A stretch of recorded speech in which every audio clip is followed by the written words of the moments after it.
find a construction site where they're grinding up trees. Fresh stuff. Howdy, howdy, howdy. I think I'm online. Hello. Hopefully I'm not echoing. I can't tell. Am I in here at all?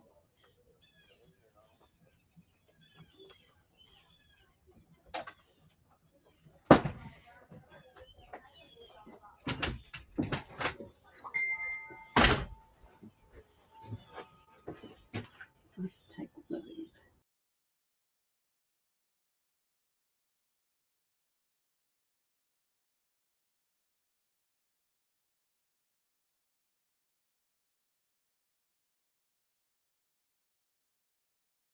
This was 287 in Seymour this morning. Oh, yeah? Yep, 287.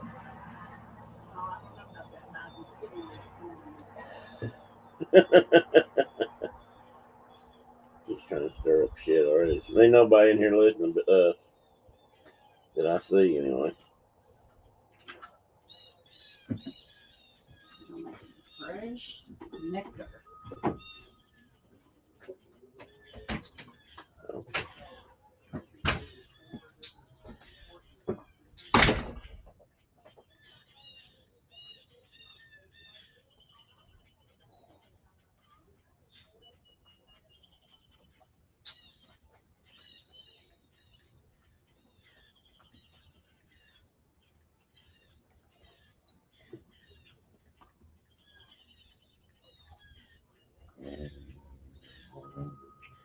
Hummingbird. Sound like a hummingbird. Yeah, he's right in front of me. Yeah, it's down behind the. Brenda just took the soup. Yeah. Oh, I So put some more in it. Hey, where's the jug? Hey.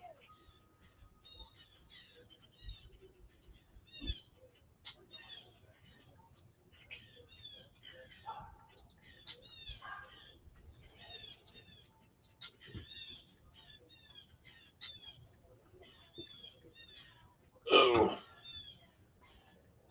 Well, just so you're aware, you are online. Okay.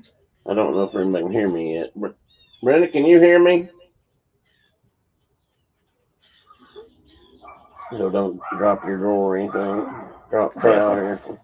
Don't scratch like a baseball player. You can't do this. You can't do that. Don't touch yourself.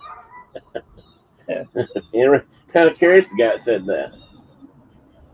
You think about it. Well, I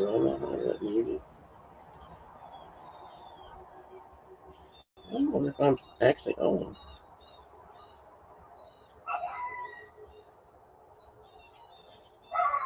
So where was Mark flying into? He was flying into Victoria or Joburg? No, the one you just said, Joburg. Joburg. Yeah, Johannesburg. Yeah. But they're going up northeast of Pretoria. Isn't that the capital actually? I think Pretoria is. Or at least it was before. Hey, Tina. Uh-oh. Was that a whistle? And you see, my friend Phil is with us. Good morning, Tim and Phil. Good morning, Miss Carol. Look how fancy this is. How fancy this is. I just hit my elbow. Don't brand yourself on the coffee. It's not really that hot. Unfortunately, it doesn't get as hot as I like it. Good morning, good morning, good morning. Good morning to Chuck, if he's around, Tina.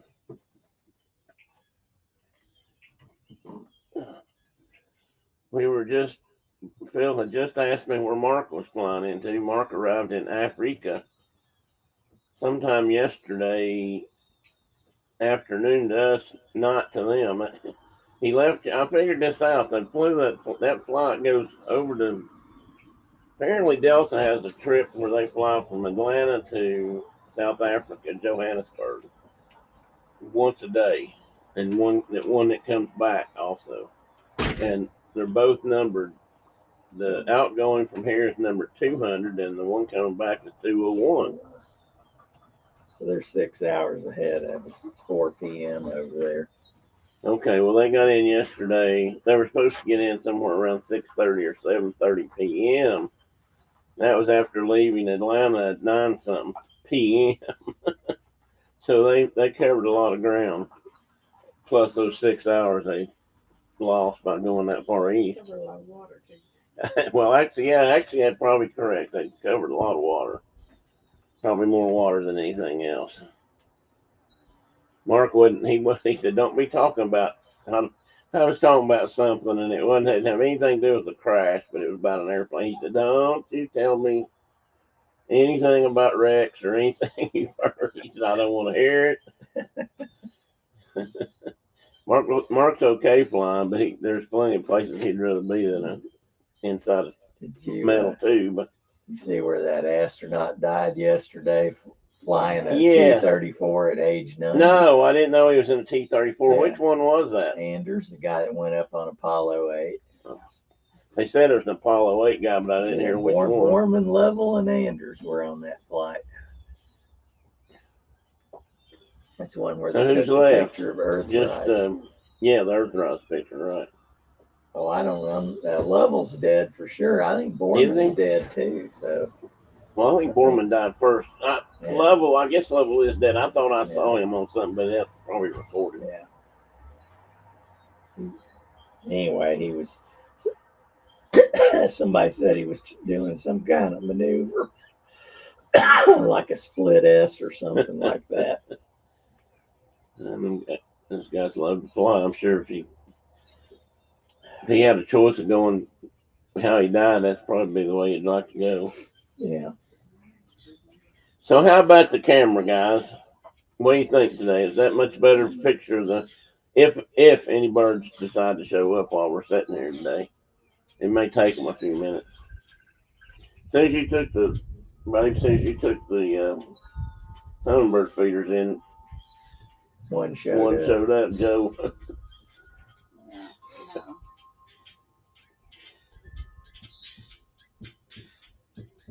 So how is everybody today? We got a beautiful blue sky day here today, which yesterday wasn't too bad. I don't think it, but it rained yesterday morning, I believe. It's supposed to be real low humidity today. Well, it feels like it. It feels like a comfortable drive, which is more rare than hen season. Starling's harassing a hawk over there. Yeah. Oh, there he is too. But I've seen one here lately. I bet that's the same bird. And he's found a good place to eat around here, and he don't want to leave. That could be a Cooper's hawk.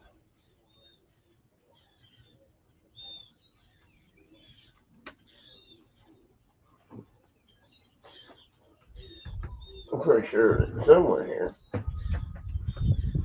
Yeah, eat some Stornellos for breakfast. Oh, he's gone, isn't he? He's out that way. Oh, well. Oh, there he is. No, there they are. Yeah. He dropped down on something. He probably got into a tree there. Funniest thing I ever saw was, or a funny thing happened one time at Friendship. We were sitting where we'd set up. We started watching, and we figured out that we had a kestrel back up behind us, somewhere nesting. They're cavity nesters too, and then we also noticed these squawking starlings that had a nest and had a hatch almost right behind the teepee. And we got to sitting there one day watching, and all of a sudden here come a streak from the north or the south. Came a minute or two later, out he came with a chick starling in his mouth.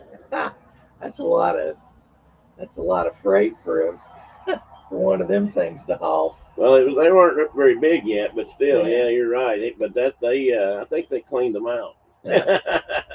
I'm sorry, that's funny to me. But that was that kestrels that were eating the birds at the hangar that time.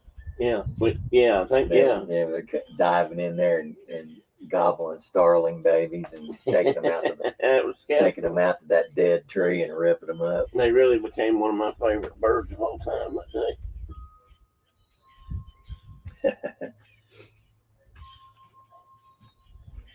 So what's the topic today? The topic today is just what it's been since I've been here, I guess, and that's pretty much casual, whatever comes up. Oh, So yeah. I haven't really sat down with my computer and stuff, been able to sit down and create what a show. exactly is retirement casual? Yeah, what is there you go. What is retirement casual? I think Tina and Chuck can speak to that. We can, Phil and I can speak to that. Yeah, and I'm not real sure of it yet. 4.5 years in here. Yeah, well, it does have its ups and its downs.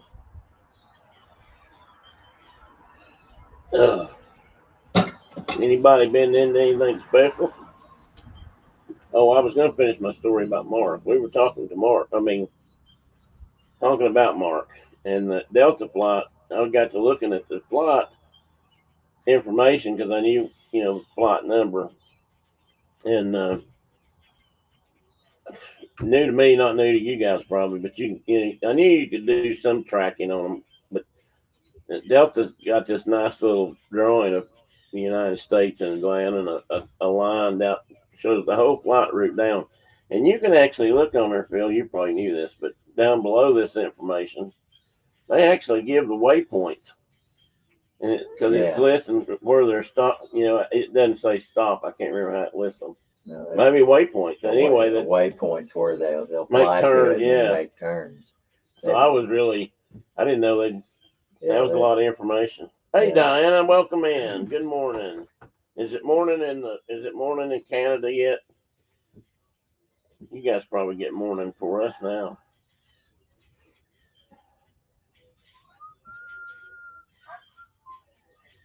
I bet Mike's not in here because he's out watching how to be nice videos and how to share. He was supposed to be studying up for his Sesame Street how to share videos. Anybody go out and buy 2 dozen donuts for the Saturday morning coffee show, and then eat them all before Saturday morning. Sounds like Raymond's buddy that ate a dozen donuts. Yeah. I was going to eat 1 donut every 10 miles. That would get me to Oklahoma City. And instead, he ate them all before he cleared the Tulsa City limits. That's it. Hey, Jonathan, welcome in. Diana said, Mike is getting milk. Oh, no. He's going to wash the last of them down.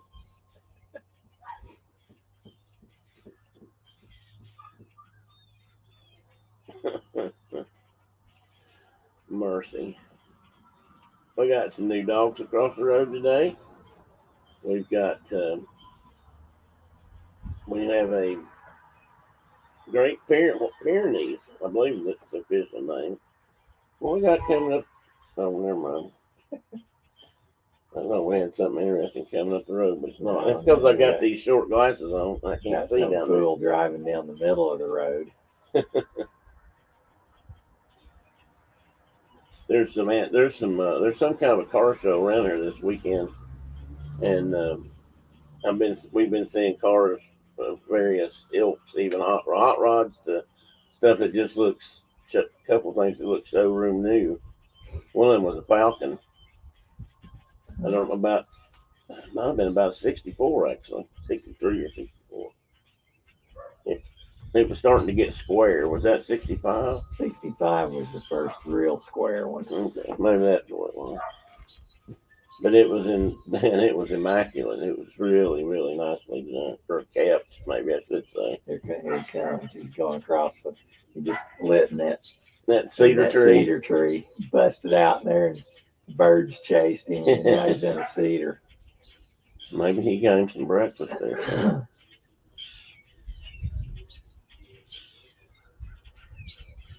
Don't worry, them starlings will make more.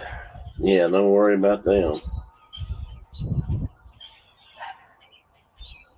Ours is to say they're pretty much, I guess, you might as well call them endemic here now. Cause yeah. They ain't leaving. Mark and I were talking about our lifelong dislike for things like starlings and house sparrows. Canada goose. Yeah, he keeps, yeah, the Canada goose. He keeps trying to, we'll be talking about birds, and we'll get to talking about them invariably because he drops every year because so many of them show up at his place and eat all his seed, which he has it out there for them, but not for them. Actually, he has it out there for everybody else. But he'll say, I saw that hawk, Phil. One minute he'll say, well, he said, I've decided we might as well just accept it and just let them be. And Hummingbird's still wondering where the jug went. Brenda, he's still looking for hummingbirds. Won't know where the hell the diner's at. Hummingbird says, "Don't make me eat this seed." Well, he could be drawn off his Hitting those flowers. flowers there. He's got him a sugar buzz on. He's got. You're right. I'm trying to keep this where I can see it. Here And then comes again. I'm really hungry, babe. I don't know where she went. I think she's in the house. Yeah, but I don't know if she just disappeared. Oops, Tina doesn't have any clothes on. Wait a minute. This is a showstopper. We've never just had such discussions in here about being, well, maybe Mark and I have, but Tina, I hope you had. Oh, he said, wait, whatever I feel like wearing that day. I was talking about, she's talking about retirement, and he's talking about whether or not you can make sure, I hope you have clothes. Now, here it comes. Here it comes, boys and girls. He's been over about 5 times since he just buzzes, stops at each foot, and kind of, buzzes a little louder, and then moves on down to the next one. Hummingbirds, they're so. Stick that tongue out like one of them cartoon dogs. Yeah. She's that hummingbird is just, he is threatening. He's starting to get in threatening positions. Say hi, Brenda. Your arm's on candy can't. You're about on camera. Hello. Bird vision. Yeah, you're on the bird view cam. Okay. And Phil, you just had a lot of fun. You had company. I had company from Arizona for 2 weeks. Was that? I'm gonna ask this delicately, but was that a good 2 weeks, or were they getting a little bit like old fish? No, in their present situation out there, it's always tense and irritable because they're kind of like lodgers in my sister's house. They were only supposed to be there long enough to find another house after they went bankrupt and lost their 2 houses, and they've been there 10 years now. So I'd say that's settled. Yeah, that's what they call settled law in the Supreme Court. Anyway, they came out and hung out, and I drove almost 800 miles taking them places and showing. Just a minute, bird alert. Did you see that bird, babe? No. I swear he was right at your elbow, unless I saw something else. You were picking that up and trying to hook it up, and I swear I saw him buzz your elbow. Maybe I didn't. But the husband he grew up in the Space Coast area until his folks broke up, and then his mom took them all to Arizona. Now, which one? Who?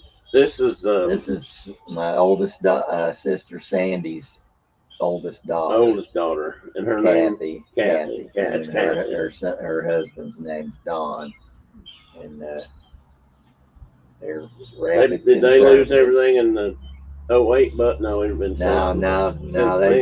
They just got in over their heads and had to declare bankruptcy, and they lost their house, and they lost that second house that used to belong to Julie that they'd fixed up for their daughter who didn't live there any time at all, and so they lost both of those properties, and then they got back on their feet, and she bought a lot out in Paulden, 10 miles up the road, and they were going to build there. Well, he keeps goofing around with the house plans, and the current house that he would like to build is about $700,000. So that ain't happening anytime soon.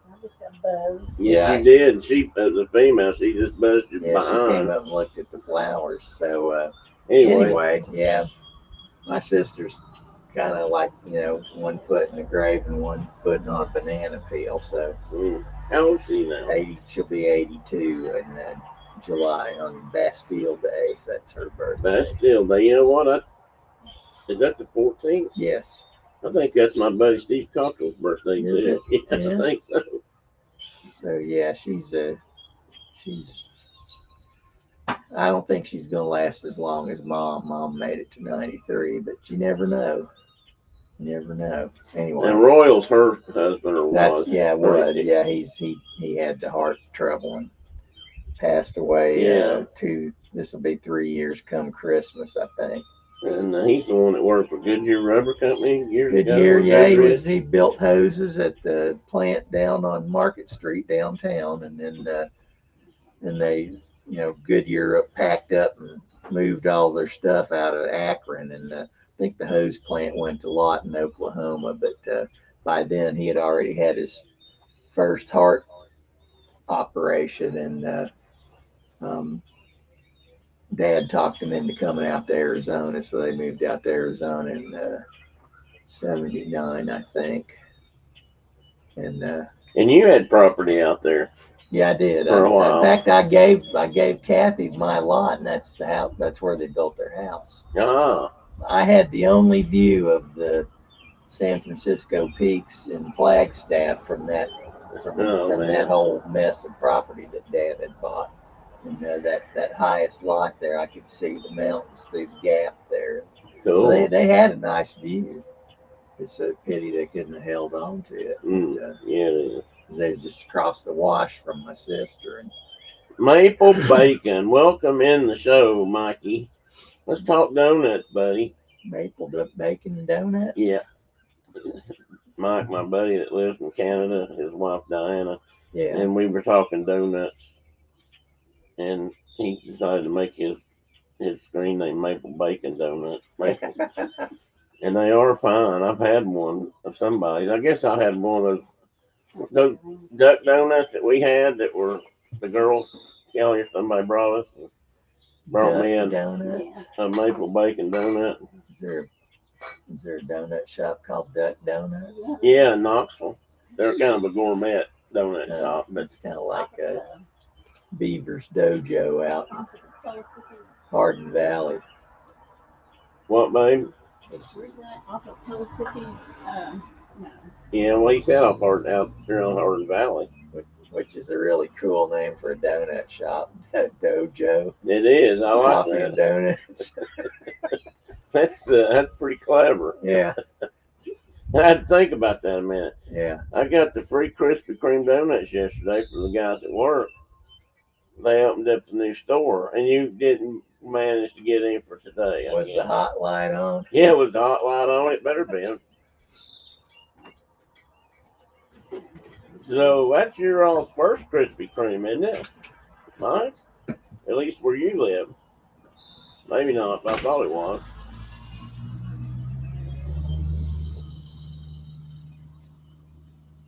They live in the land of the other guy, Horton. Oh, Tim Horton. Tim Horton. That's like the whole country, though, isn't it? Yeah. Sorry, the guys at work didn't share their donuts. Well, that figures. I figured you got it from somebody. You're picking up bad habits there, buddy. Oh, me. We got hockey tonight, or we have hockey tonight, right, Tina? Canadian hockey. Yeah, Mike. Canadian hockey tonight. Canadian hockey. Pull for them. Florida hockey. Well, the Panthers have never won a cup, so. Yeah, I'm kind of rooting for them too a little bit, even though I'm kind of rooting for the Oilers. But yeah, well, the Oilers, they have an ex-pred there, Matthias Ekholm. Yeah, that's one reason I like another reason I I pulled don't think for them. there's any former Preds on Florida's team. Diane said that he messaged me all excited he was bringing home Krispy Kreme. He did not bring them home. Oh Mike, you told her you were going to bring them home and you did not bring any home. Just brought an empty bag. Just brought the smell of donuts. Where did you miss the class on putting one box of donuts under your seat or something? So no, and handing out all the other ones to the boys. Space Mountain Dave, welcome in, buddy. Hadn't seen you in a bit. Hope you're well. Comes the Tennessee State bird. Mockingbird, yeah. Yeah, up there on the wire. I don't have any mockingbirds this year. That pair of cardinals has run everything off. I think we've got one pair of cardinals over here, and a mockingbird in that bush.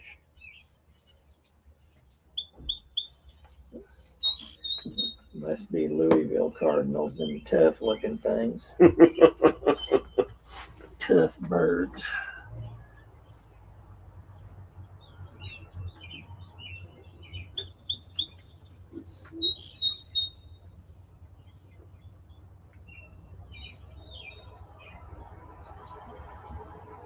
I brought Diana the knowledge and the experience eating Krispy Kreme donuts for the first time in this household. It was excellent. You're such a giver, Mike. Come home and eat all them Krispy Kremes and then come home and share the whole experience with your wife. I'm surprised you're still alive. I suppose coming home with donut breath is better than coming home with bourbon breath, though. Yeah, probably. Let me see. Oh, quit it. Somehow I got everything in there highlighted.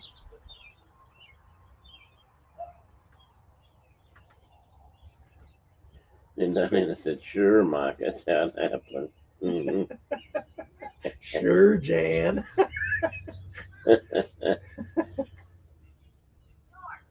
Yeah, Dave, you guys be careful down there. I heard it's supposed to be 103 in Orlando today, or at least could be.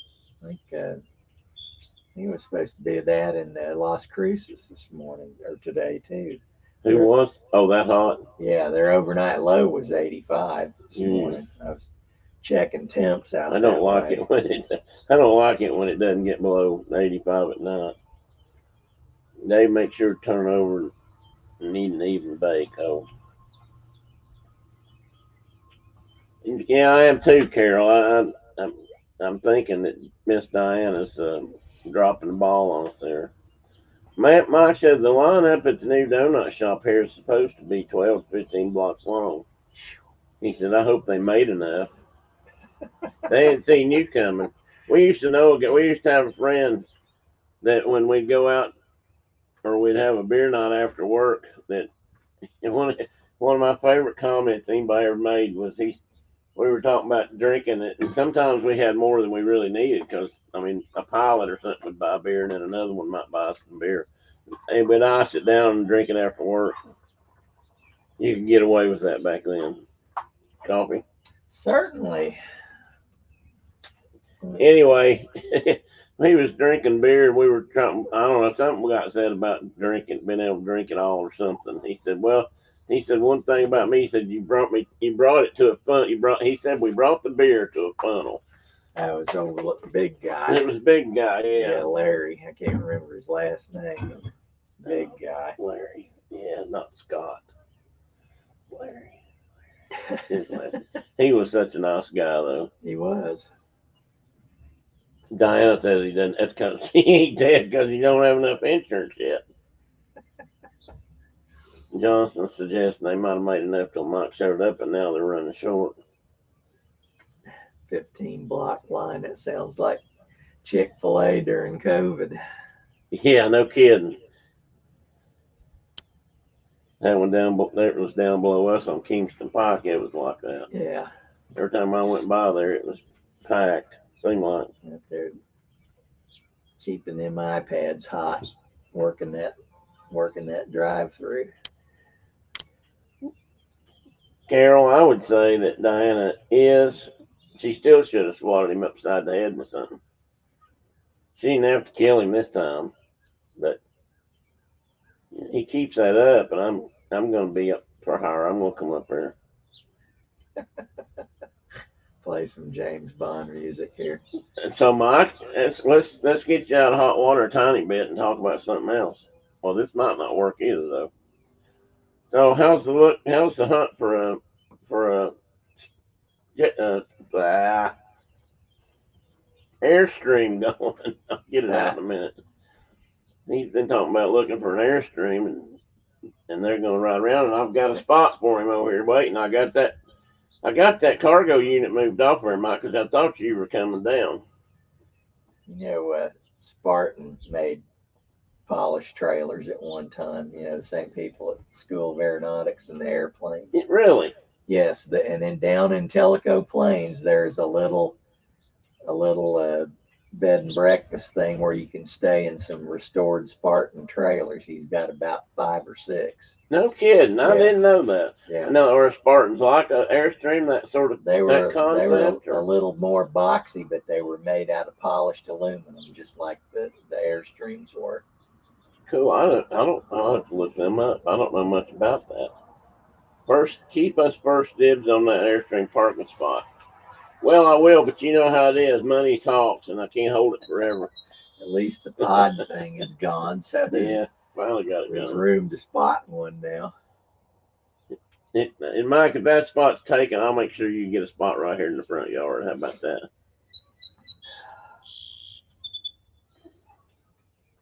Well, I know there were different companies that made those kind of campers. There was the one that's pointed on the end. That's a different brand.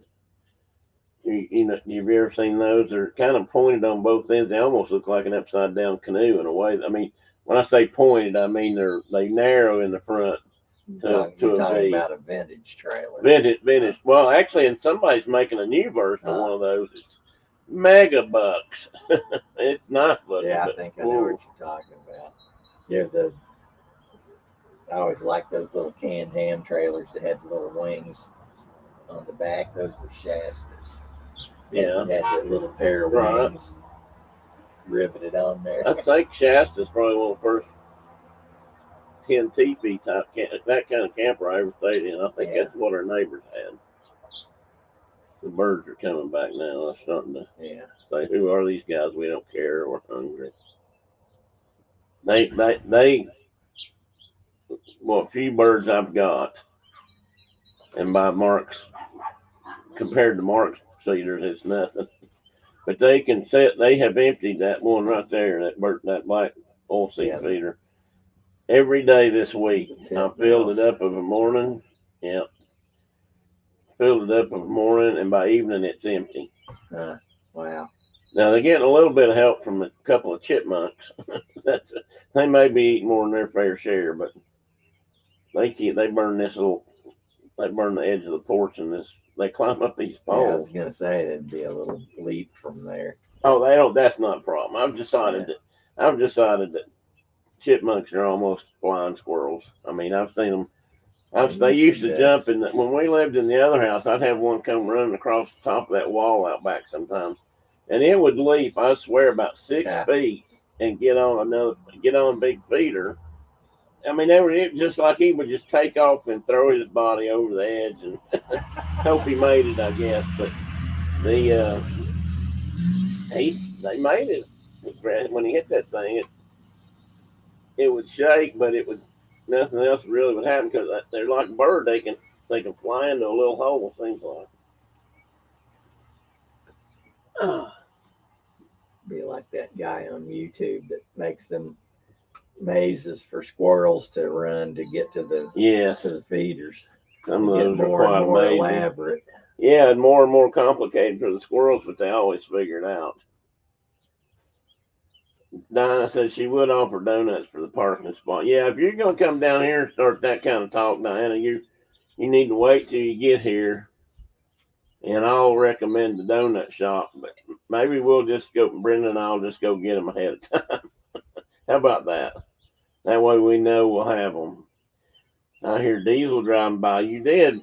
the other truck that we have every Saturday, the really loud one that smokes, he's already been by this morning, so I don't know if he'll be back through or not. There's a dually flatbed looking thing that comes through here. Has been through here every morning, every Saturday morning for the last several shows.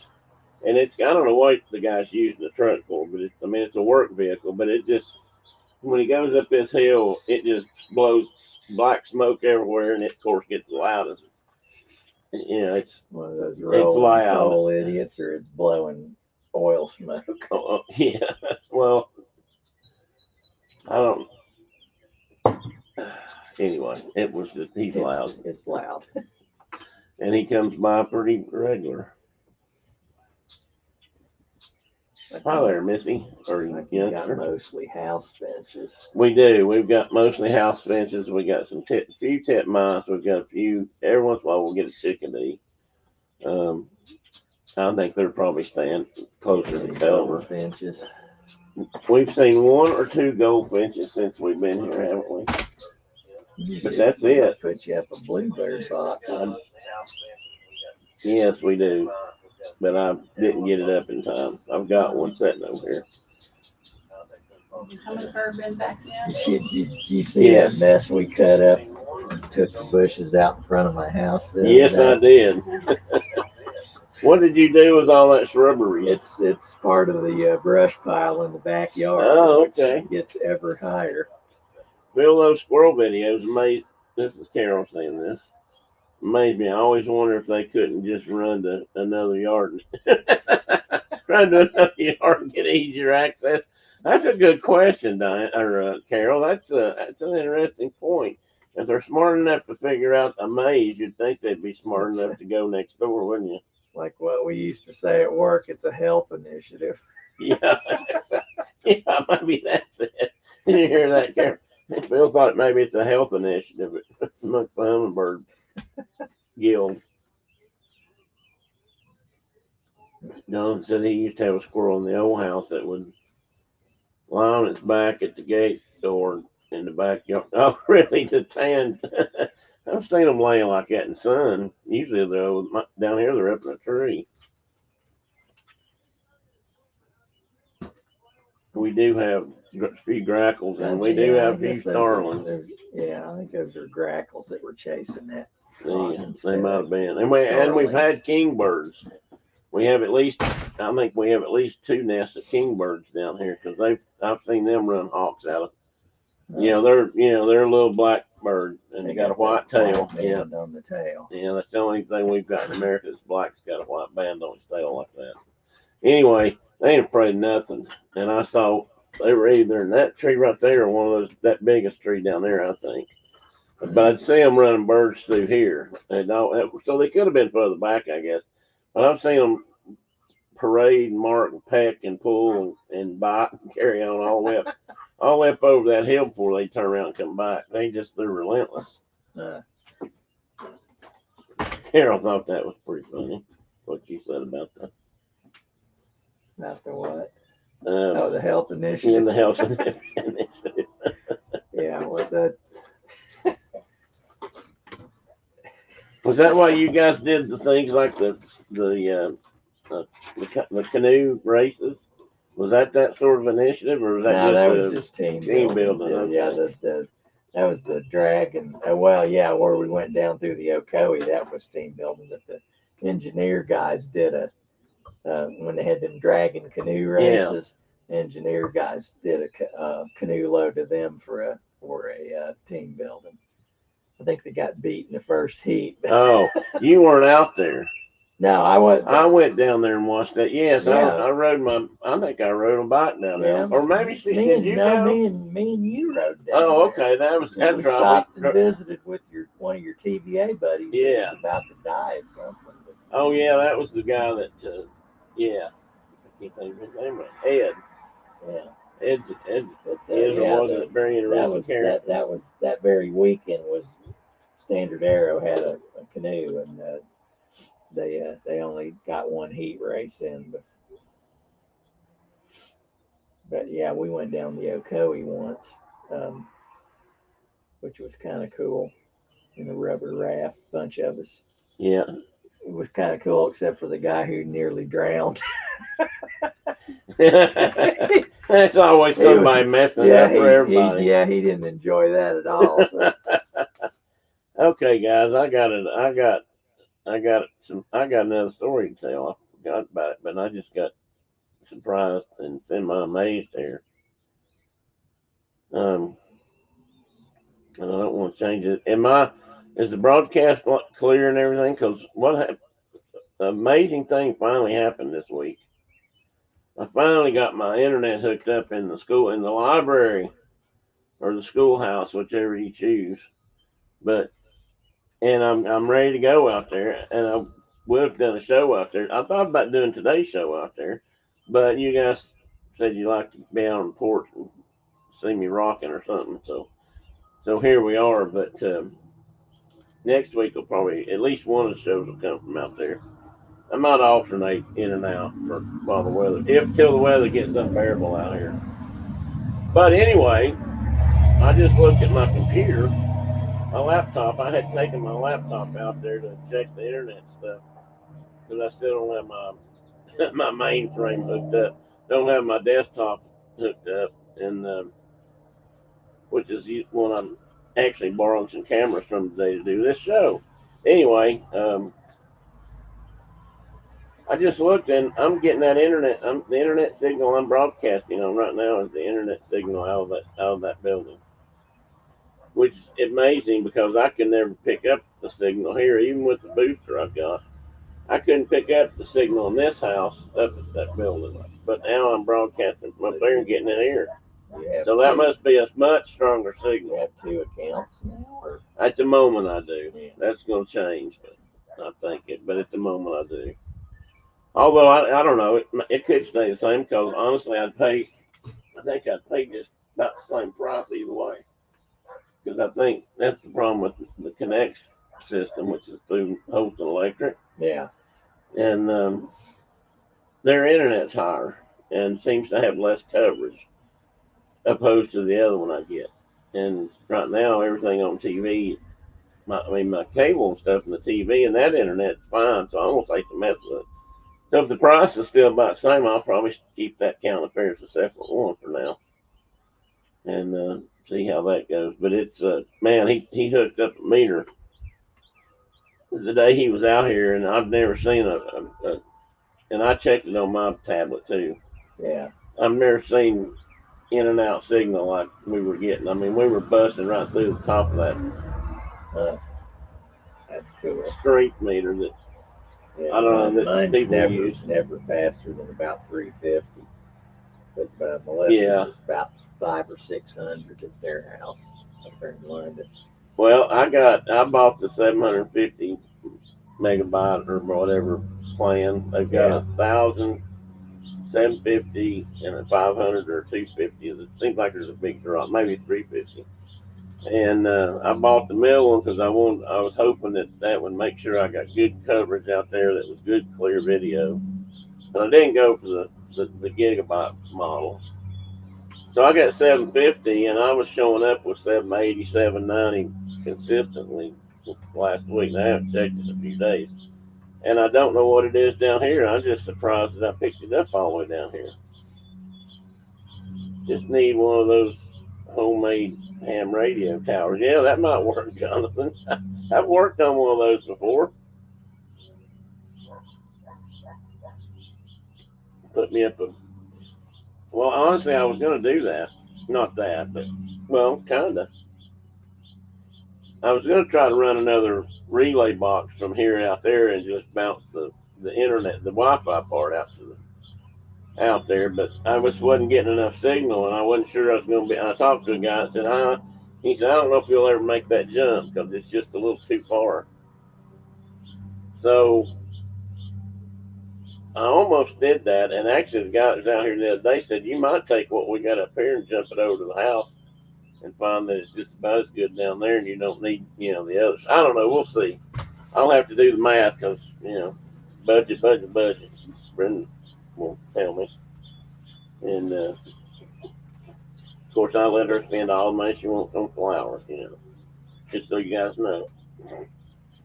You believe that? So anyway, Johnson said, oh, he's already read that part. So I'm hooked up there, guys. It won't be long. Well, like I said, that could be today, but next week at least. And that's why, bouncing the signal thing back to that a moment, that's why I never did do a show out there. I never could get enough signal through my system that I thought would work and give decent, be able to, you know. It wouldn't connect, actually. It just was too slow to connect. Well, I was getting just a tiny bit, but not enough to actually hook up. So I started backing away from that idea, and Brenda said, it's going to be cheaper just to run that line in from the house time you get through. She was right. Since all the install was free, so it didn't cost me anything. Which was I thought was kind of special because they did a lot of work.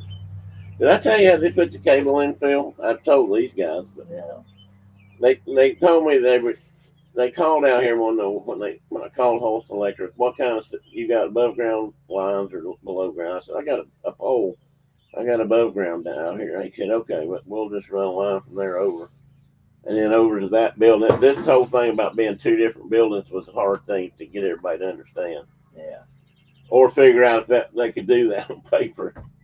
So we finally got that worked out. But anyway, with that building, the library building, its power is underground. Runs from the corner of the house underground up the corner of the building and out and into that system.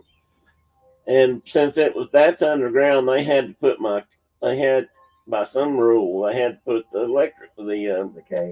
cable underground. Huh. And I think that probably deals more with when they've got a house, everything's underground, it's just running straight to the house. Because one of the questions was, does this building have a meter? Well, no, it doesn't have a meter. It runs off this meter. It's just an added room, really. But so I had to wait on that. So the guy finally got here to do that, and I thought they were going to have to take a ditch witch or something, dig a little trench all the way over there. No, that guy shows up with this putt motor thing. Yeah. And runs the wire around, figures out where he's going to put it, where it's going to start down here, and then where it's going to end over there. He didn't hook anything up, and he didn't put anything through the wall. He just ran the cable. And he got his machine, and he ran that, pulled the line through it, and fed it through some series of pulleys or something. And he starts driving around the house this way, and as he does, that wire coax runs into the ground. Actually, it's not coax. Another good, interesting story. It's fiber optic. Yeah, but some people don't think that's. Anyway, I'll tell you that in a minute. Okay. And he just tamped it into the ground about yay deep, he said, or so. But I was worried about it freezing anyway. No, but you worry about digging it up if you decided to put a garden in somewhere. Yeah, you have to do all that. I went through all that I had all that verified anyway. I had the people out here to look at the yard. Yeah. The do not dig people. No, I did that twice, in fact, because I did it wrong the first time. Apparently. Anyway, he and the other guy had said, "Oh, you won't even know I've been here." And I thought, yeah, you're just going to tamp sod back in the ditch. I said, "Oh, we'll see it." Well, no, it tamps it into the ground and just drives all the way around there. So in essence, there's about a finger width trench from there over to the schoolhouse, but it's not really even a trench because the way it packed and pushed it back in, you can't even see it. You don't see anything. There was a little muddy streak when he did it. Looks like sowing a seed sower. Yes. Hey, Kay, good morning. Well, we've had a problem with. Well, just Mike, just hold that thought a moment. We talked to Mike about sharing donuts. Kay, Mike ate all the donuts again. And good to see you, though. Kay lives in South Carolina. Harkey lives in Michigan. Would make her. I think that should make her a Michigoose. She's not a Youper, is she? No, she's not a Youper. She's more down around Ann Arbor. She is a She is a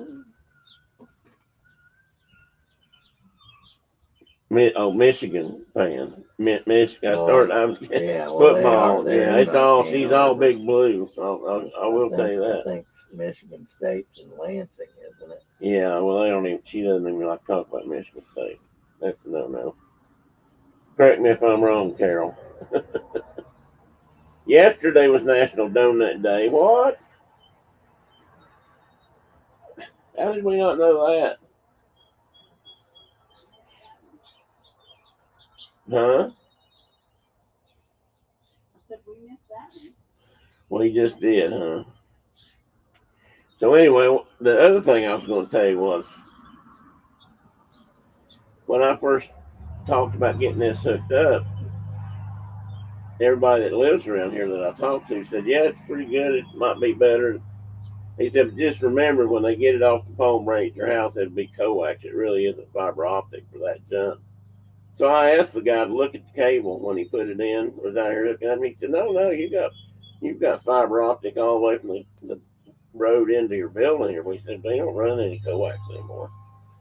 So that's a misunderstood thing. A lot of the local people think you're not really getting that fiber optic, and that is a true story because there are some places that do that at least temporarily.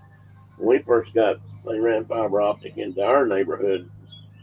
We could hook up to it, but our hookup was coax. It wasn't fiber optic cable.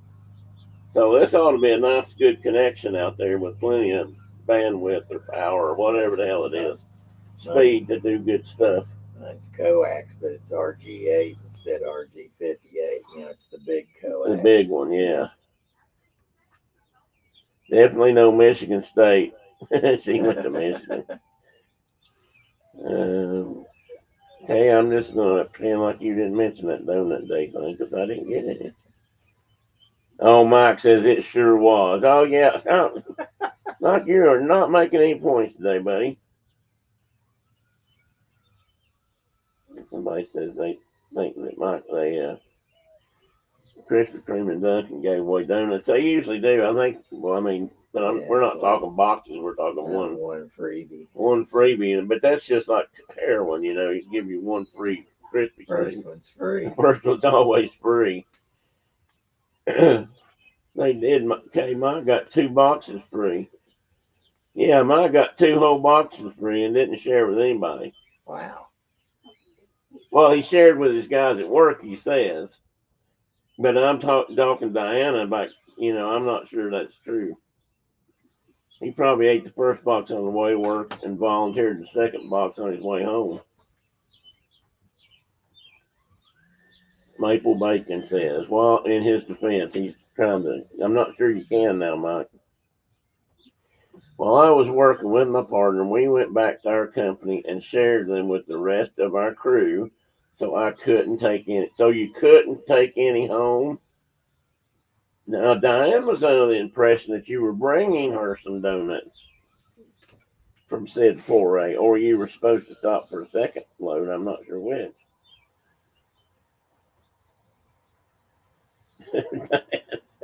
Yeah, whatever, Mike. Need to swear on the virtual Bible there. Yeah, we need to get some truth serum in here or something.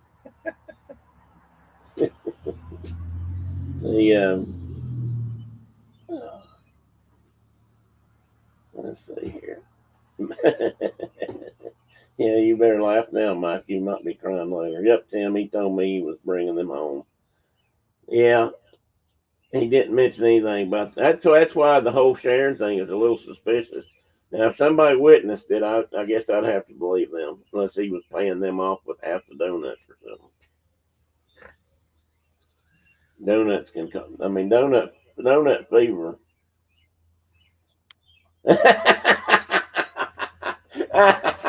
She's going to send me a screenshot of the text.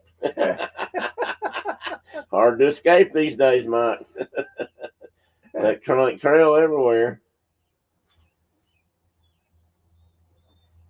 Our building just got real fiber Bell Phone Cable Company. They changed the copper lines inside the building, They connect to the fiber ones. That ought to make you ought to that makes it. I mean, what did that do for your internet, Jonathan? Sad part is my internet plan is called fiber, but it's actually copper plan. Oh, so see, they're splitting it up even then. Sure would like to have that. Yeah, that was right handy. That'd be perfect size for them bring Just that. one of them counties where you can drive that stuff on the road. Well, apparently, because I see them out here pretty regular.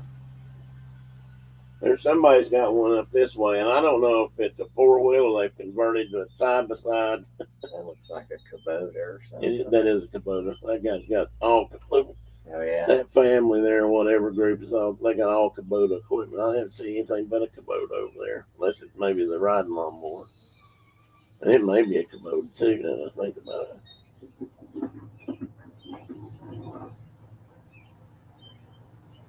Yeah, that's bad, Mike or Johnson.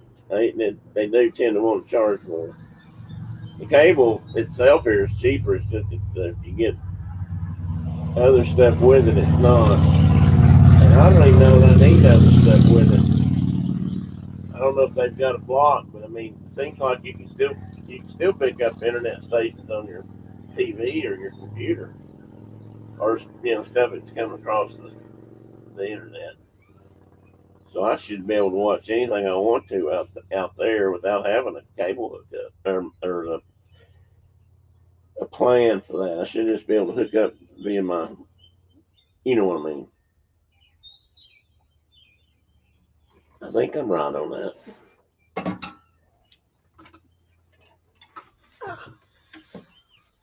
Oh,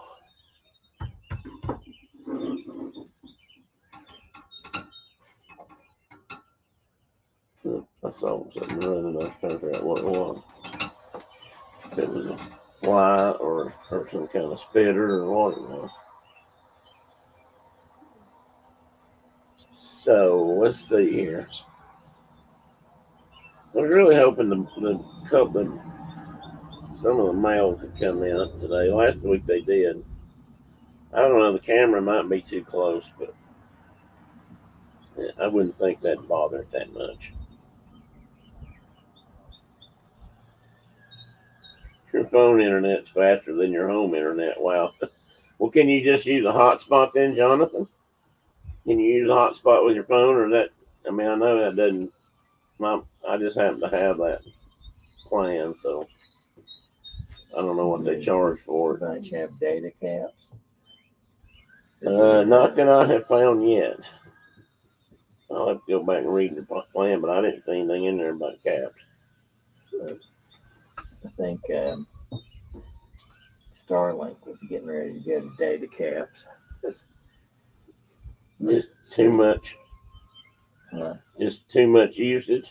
I guess, I don't know, or just another excuse for Elon Musk to make some more money. But Well, it could be that. But my sister's kid, they got Starlink out there, and they got an email the other day talking about data caps, and he was going, "Oh man, I don't know if I can swing that." He streams a lot of stuff, so.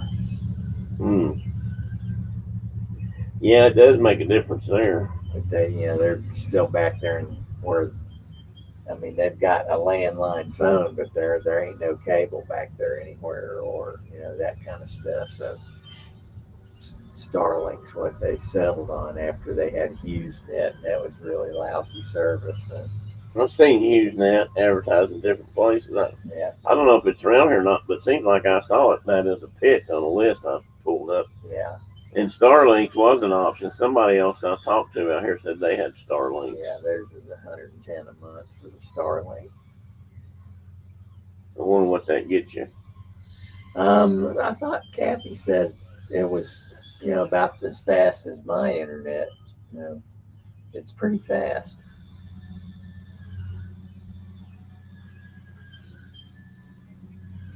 Well, I'm over and get something to eat, silly bird. What the fuck? That might be a little male. I don't seem like I see a little color. Yeah, a little bit of color right here, but maybe that's just my glasses. Yeah, I don't know if it is or not. When the sun hits it right, it looks like there was a little bit of purple. John said his home internet is unlimited. My phone has a 70 gigabyte a month. So that's where they're. I don't know if you could use it as a hotspot thing, because that'd probably run. It might run you over that. I don't know what it would be a month, but so it's good for moderating when on the road or when my home internet goes down or gets slow. When multitasking, I can use my phone data. Okay. I've been amazed at some of the hotspot connections I've been able to get with my phone up here.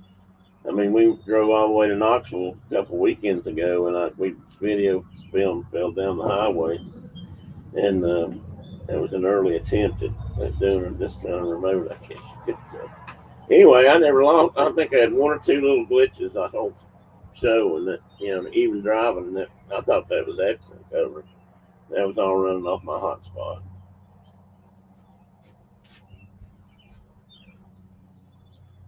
So you got any motorcycle trips planned for what's your next big soiree into the? I don't know at this point. Don't know. For that matter, how's Jim doing? He posted on Facebook last night that they were eating pizza at Mariucci's in Sparta there, but good pizza joint that he and I have stopped at a couple of times. Were they on their bike? I doubt it. I don't think his wife likes to ride that bike anymore because they got rear-ended once with her on it, and then a deer hit it one time with her on it. And I think she's decided that 2 strikes was enough. Well, it could be. So they were probably out there. Here comes a cardinal. Yeah. Hey, buddy. Why don't you guys hop on that little feeder if you don't want to come over here? Instead of just getting mad and leaving. I don't know. I'm still in a state of flux about where what we're going to do for fall trips, or go out to Arizona and visit the sister. Well, I think I left you dry. That's okay. I had enough to stave off headaches, so that's all I was looking for.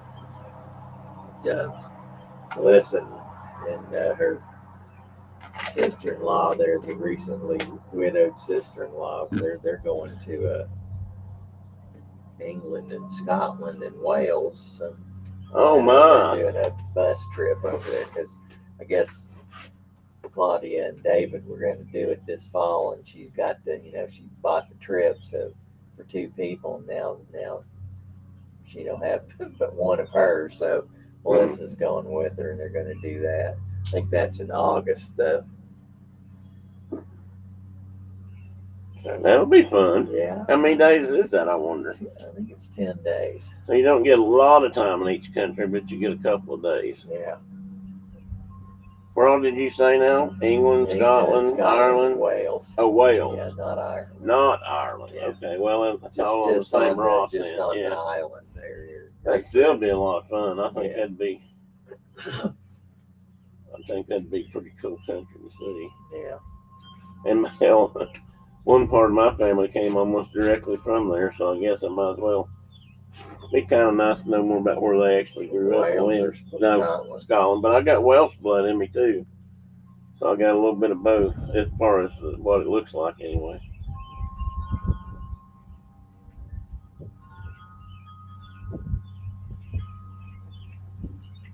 Yeah, I may have told you this before, but my grandmother's father, my grandmother Pruitt, her dad was 2nd generation What was they last? Irish.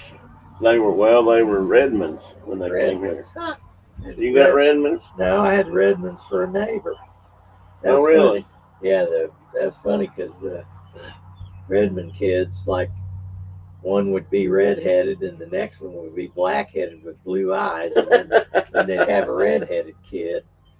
And there was, let's see, Lanny and Matthew were both jet black hair, and the rest of them were redheads. There was 3 boys, yeah, and then Matthew and Lanny. Okay, guys, we got an alert here, just so you know. Mike is saying that he's going to go set in line all day tomorrow to make sure he gets Diana a donut. Diana, I'd recommend that you go with him. And if you own a shotgun, I'd take that too, just to make sure you get home with some of it. On a Sunday morning Sunday sidewalk, morning sidewalk. I'm wishing, Lord, I had a dozen donuts. Don't worry, Mike. I'm going out today and I'll get her. She's going to get her own donuts. Yeah. Well, that's good. I don't blame you. You shouldn't have to, but I don't blame you. I don't know. I don't guess there's anything special they'd be doing. Some of Krispy Kreme's holiday donuts are really good, and some of them are kind of basically just a birthday cake with on a donut kind of. Birthday cake with sprinkles on it. So how's it going over in the garden area? We didn't show the garden area today. We ran out of cameras. That tater's growing. Yeah, she's got potatoes growing out here in these Grow bags. they're grow bags. Yeah. You got tater bugs on them yet? Oh, you hadn't thought about that. She wanted to plant some corn, but we don't have any place really to plant corn. Gotta go till the garden. Well, you got to tell her for that now. Yeah. That tiller's just itching to turn some Did you soil. take it up the hill? No, it's parked right on the other side of the Mazda. Okay. So I figured it needed to stay close to the air compressor. Yeah, well, that was a question I the had. tires will go down in a day or two. So they will stay up a little bit. Yeah, I pumped the living whiz out of them last night there. And then, because they were both down, squishy, but they weren't flat to where they were off the rim. So, Now, everybody, if you're just joining us, if you're new here, hit the like button and maybe consider subscribing. This is a really casual Saturday morning on the porch.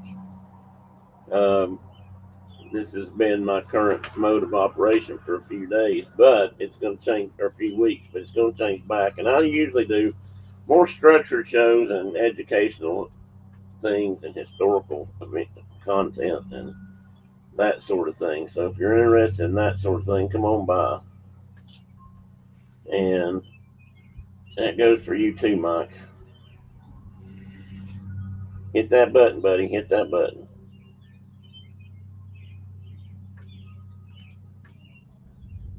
So make sure I didn't miss anybody else in the chat here. So I thought somebody else came in. Maybe I'm just saw Jonathan again.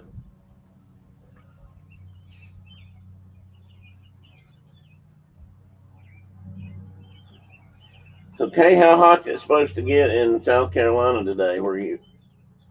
Down where you are? Any plans for starting up Thursday night stream? A lot of content in the last couple of weeks in the news talk, but yeah, Mike, I have, and I'm going. That here comes the squid. Here comes the squid, as they're known.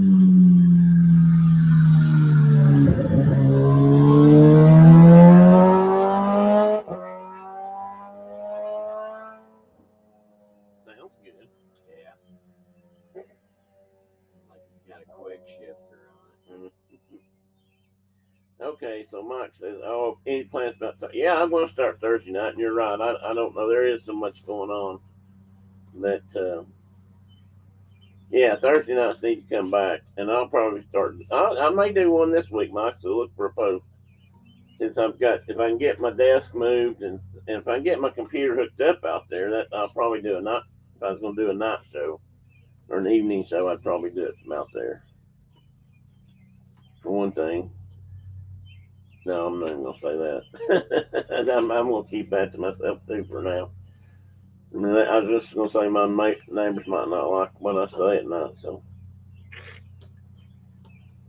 somebody got slapped with 30. What?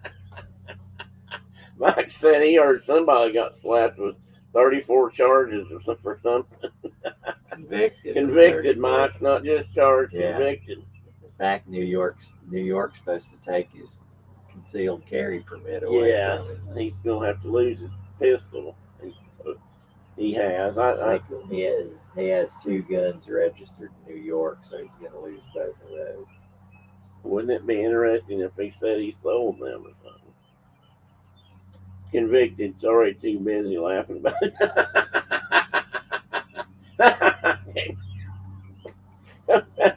You're Canadian, Mike. What do you care? Those hand-picked judges are slow rolling the rest of that crap. Yeah, and all his judges are slowing all the other stuff down.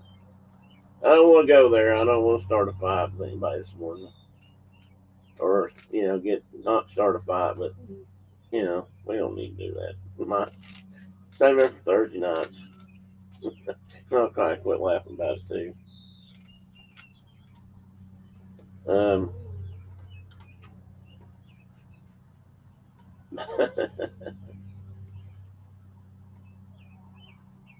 So I'm really surprised we haven't seen more scooters today. I've only seen. How many have we seen since you've been sitting here? Just one, yeah. Harley. And we had Harley well, and this fella. guy. That's 2. Yeah. And we had another one earlier. Up the other way there. Yeah. So last week we had quite a few. This week I don't know. I thought we'd have a lot more today. Like Jeffrey Green and David Newsom and Roger White's all out west right now. I saw that. They were staying somewhere out there. Colorado somewhere right now. Yeah, someplace that some other guys had stayed. I can't remember now. Yeah. I don't even know what David's driving now. If he's still got he had a Triumph, I think. Well, he's got a bunch of stuff, but I'm not sure what he was riding on that trip. Something that'll keep up with the rest of them. Well, that takes a couple of things. I'd like to know what Jeffrey's on. Well, he's just now back to riding after all that hoopla from getting rear-ended and busting himself up. Guys, today's service announcement is watch out for motorcycles. Hey, here comes a couple. That's the worst thing, I think. Second worst thing, at least, that happens to motorcycle people. Everybody says, oh, they're so dangerous. They're not. It's when they get hit by cars that makes them dangerous. And it's amazing how many people get rear-ended at red lights. That used to worry me. Let's see.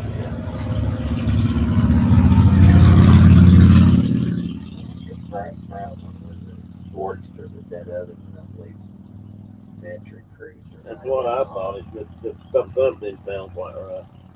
And the tank was either Honda or Suzuki. Yeah, that was the quietest Sportster I've heard in a long time. Okay, he's back now. Well,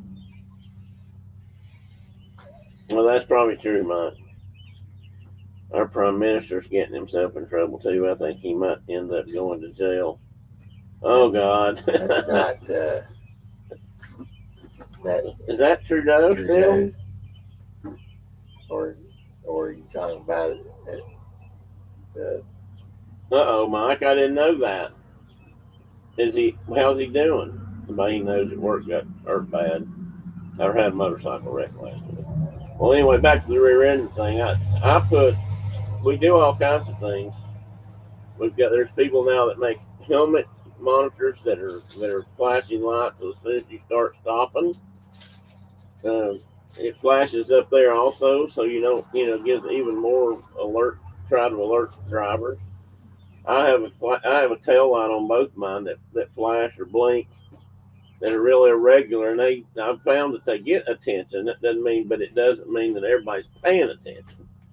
I've had quite a few people tell me that caught their eye pretty quick, but I believe there's just as many that don't. I had a guy run up on me one day in Knoxville. I was on the Connie, and it was a semi or a bobtail, and they come flying up behind me. And I swear I don't think they were going to stop.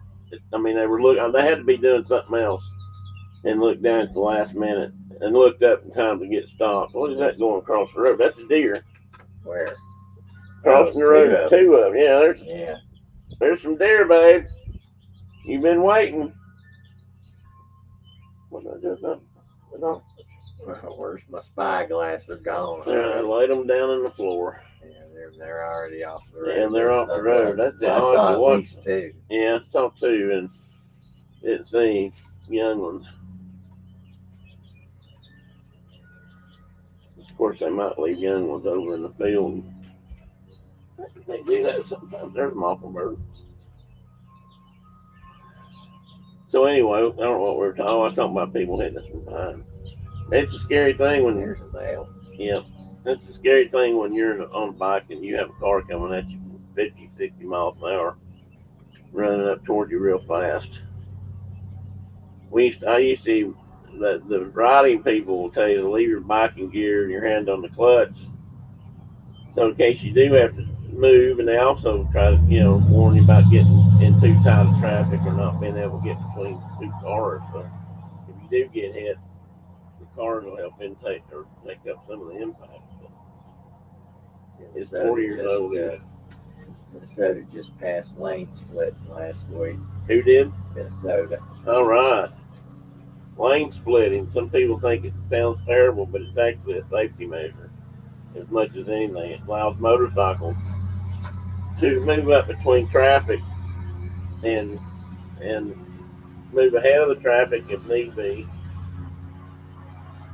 and also have a way of being out of the track, if being able to escape a jam or a big incident. Mike says the guy's 40 years old, Bill, and he was more concerned about his Harley than he was. Mike says he's a single guy. Is my Harley okay? He just doesn't really have his priorities in check.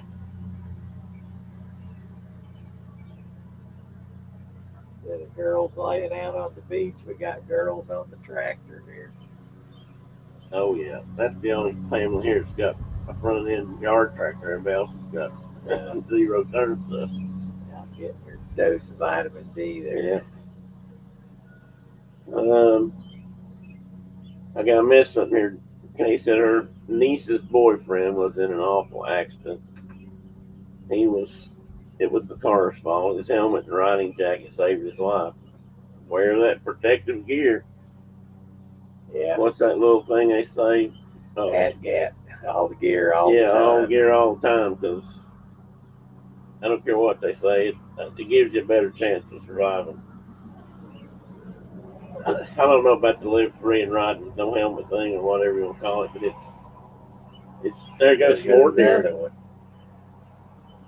And it's just silly.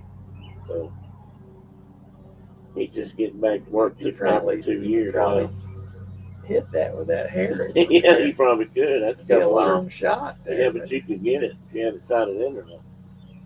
If that thing was probably an inch high at 100 yards, they'd be about spot on out there. That's 300-yard shot. Well, I was thinking more two-ish, but two-ish, yeah. But I could be wrong. I just remember us shooting over the hill at that pond with them things and appreciating the sound they made. Oh yeah. Rolling thunder. Oh guys, I'm going to stand up a minute. Bear with me. I'm going to leave the camera on, so just ignore my decrepitness. Leave that up, man. I got to stand up. Come on, chair, let go. Gonna roll out of that chair. There you go.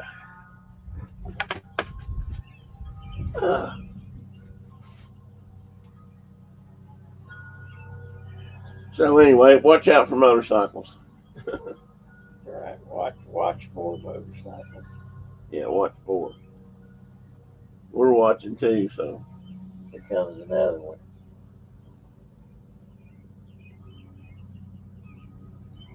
That's a scooter. That's a scooter. Scooter trash.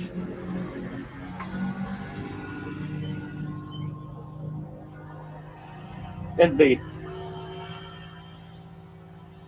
I don't know about a scooter exactly, but something small like that'd be so much fun to ride from here down to just run it between here and the highway down here. This is a nice little piece of road if you like Kirby Road. It is. I don't know, and I imagine it is going that way too. I mean, it's supposed to be. Been up to Pressman's home yet? No, we haven't, but we're going. That's one of the places I'm going to try to do a Yeah, show. it's pretty neat. Been up there once. Do they have a museum or anything?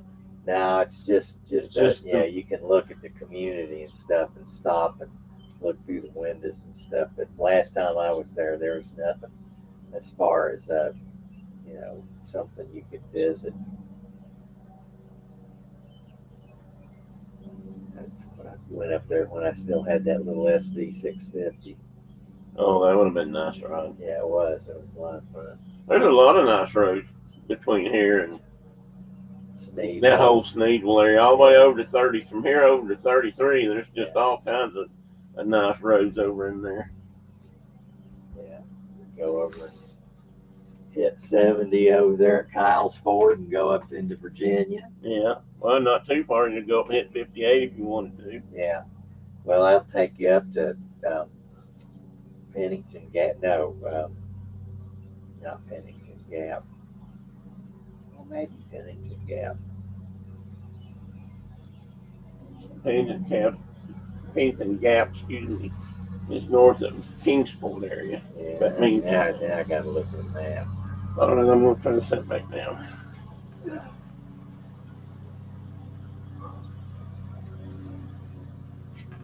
Sorry, guys. I usually don't just get up in front of the camera, so you know it was, you know it was bothering me,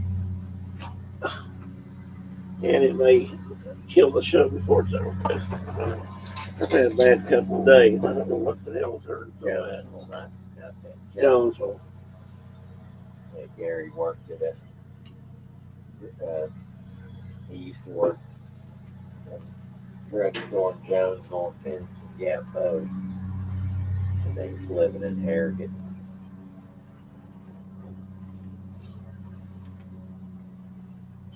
Hey, Kelly, the Mickey Bunch has dropped in, guys. Everybody say hi. Hi.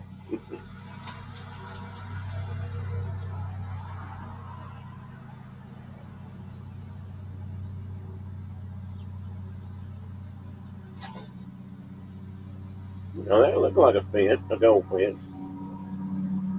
I missed that. Did it light on the No, it flew over the house and went over on that wire, but it's. dove up there on that top wire? Mm-hmm. I'm watching for my first caller dove. So far, I haven't seen one up there. Dove over there.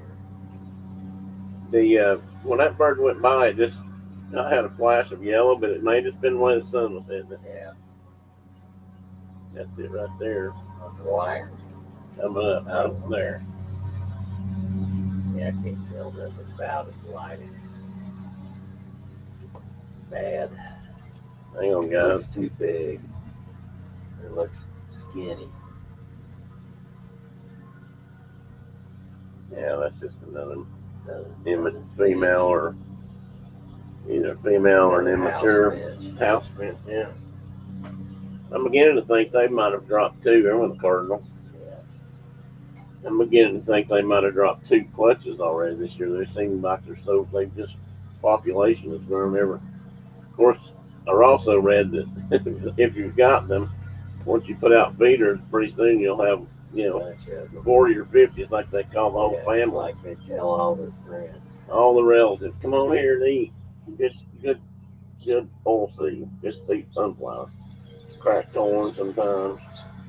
Actually, there's some in there. They're not really eating that one.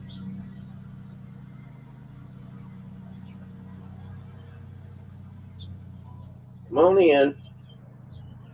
It is a little bit weird. It might be the camera because usually when I'm sitting out here, they show up anyway. Last week we were sitting here, and they didn't seem to. I mean, I have them coming into the feeder, but people couldn't see them as well because Maybe it's me too. Two people out here. Well, it could be. Sometimes Brenda sits there when we're doing it.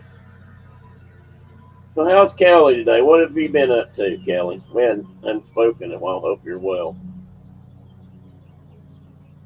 And where are you right now? Are you traveling?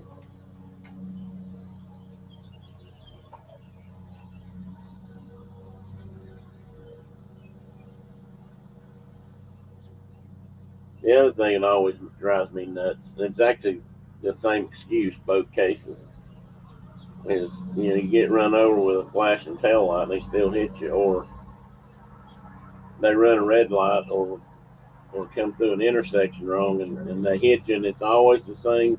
I didn't see it. I didn't see it. Turn left, turn in front of you. I mean, people get killed every year because somebody didn't see them. So yeah, motorcycles are getting better about making themselves more conspicuous, other than loud pipes. Cause everybody knows that loud pipes save lives. I don't buy that culture, but anyway, more and more people are getting into wearing more reflective gear and things. But say not everybody, unfortunately, but a lot of people are, and that helps. But it's still, you got to be looking for them. And when they made the law that motorcycles are supposed to run with their headlights on in this state since as long as I can remember, because even when I first started, well, North Carolina had the laws. They used to have signs up. They had it before Tennessee did. I'll take that back, because when you go into North Carolina, there was always a sign there on the outside of the road that told informing motorcyclists that they must run with their headlight on at all times. So that came about, and that actually probably helped us be a little more visible. And then they passed laws everywhere where now car headlights are on all the time. So kind of took that one away from us, didn't they, Phil? Yeah.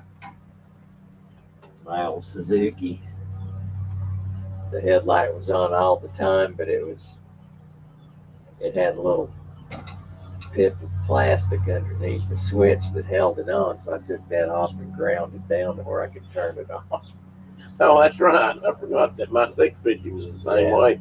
In other words, it was the same switch they used on stuff that didn't have these restrictions. Yeah. They just had that block so you couldn't turn it down Yeah, to. so I ground it off so I could start it with the headlight off. I remember that, yeah. Because that's motorcycles now, almost all of them, not all of them.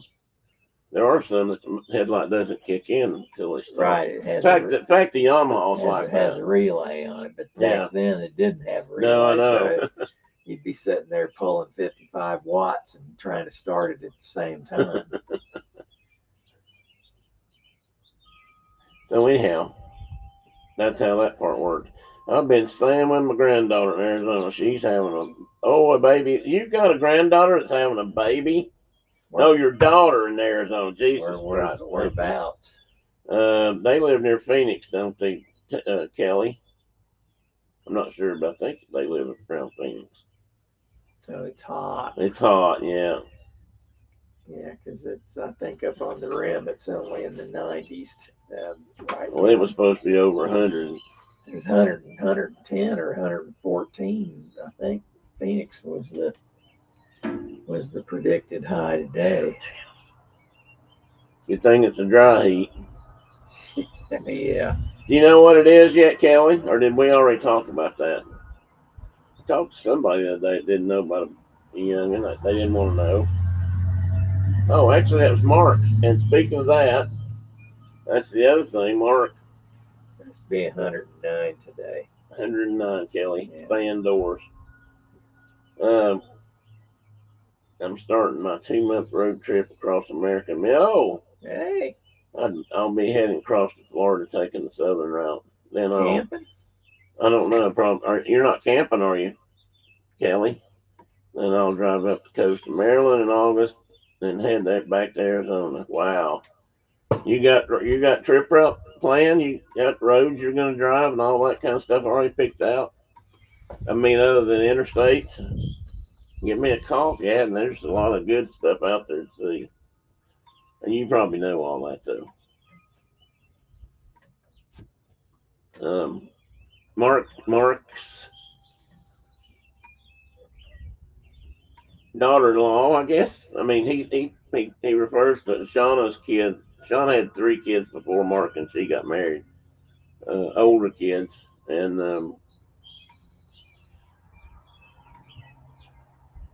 one of her daughters. No, her son's daughter, my wife, had a baby yesterday, or had a baby a few hours before they left to go to Africa, and it was a big And it was a big tension-making problem there right at the end, because suddenly this baby was coming the same week that they had planned this trip to Africa, and Shauna was having to struggle just a little bit because she knew that the other grandma, we'll refer to her as the mean grandma. The mean grandma was going to be there, and she was going to take over, and and therefore Shauna would lose out with the baby. There's your basic Harley sound to tell you right there.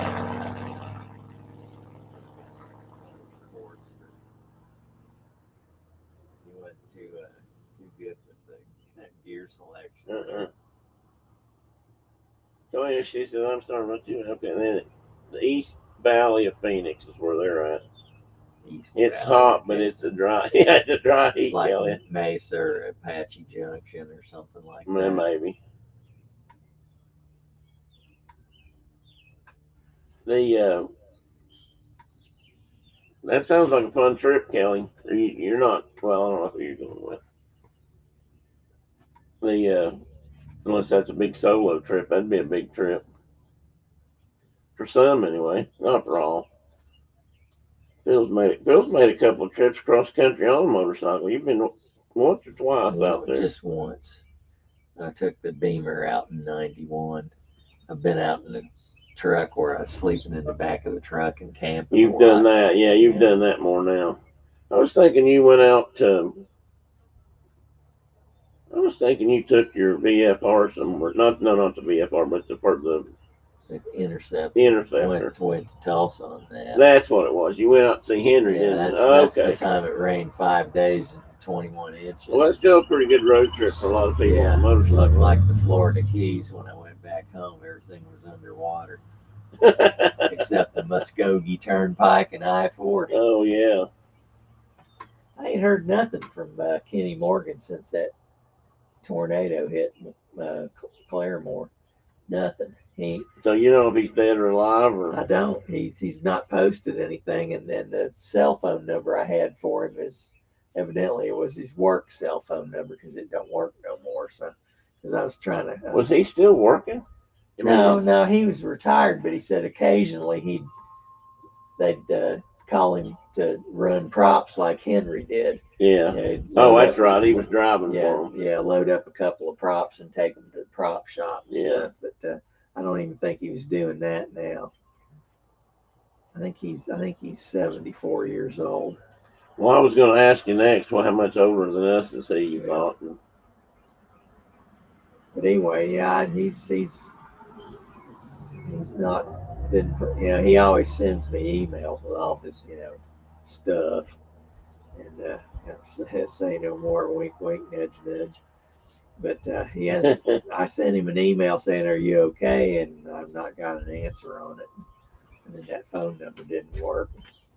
Almost to the point where I'm gonna send him a postcard, I reckon. Yeah. Well, hell, let's look into that. See if we can't find it.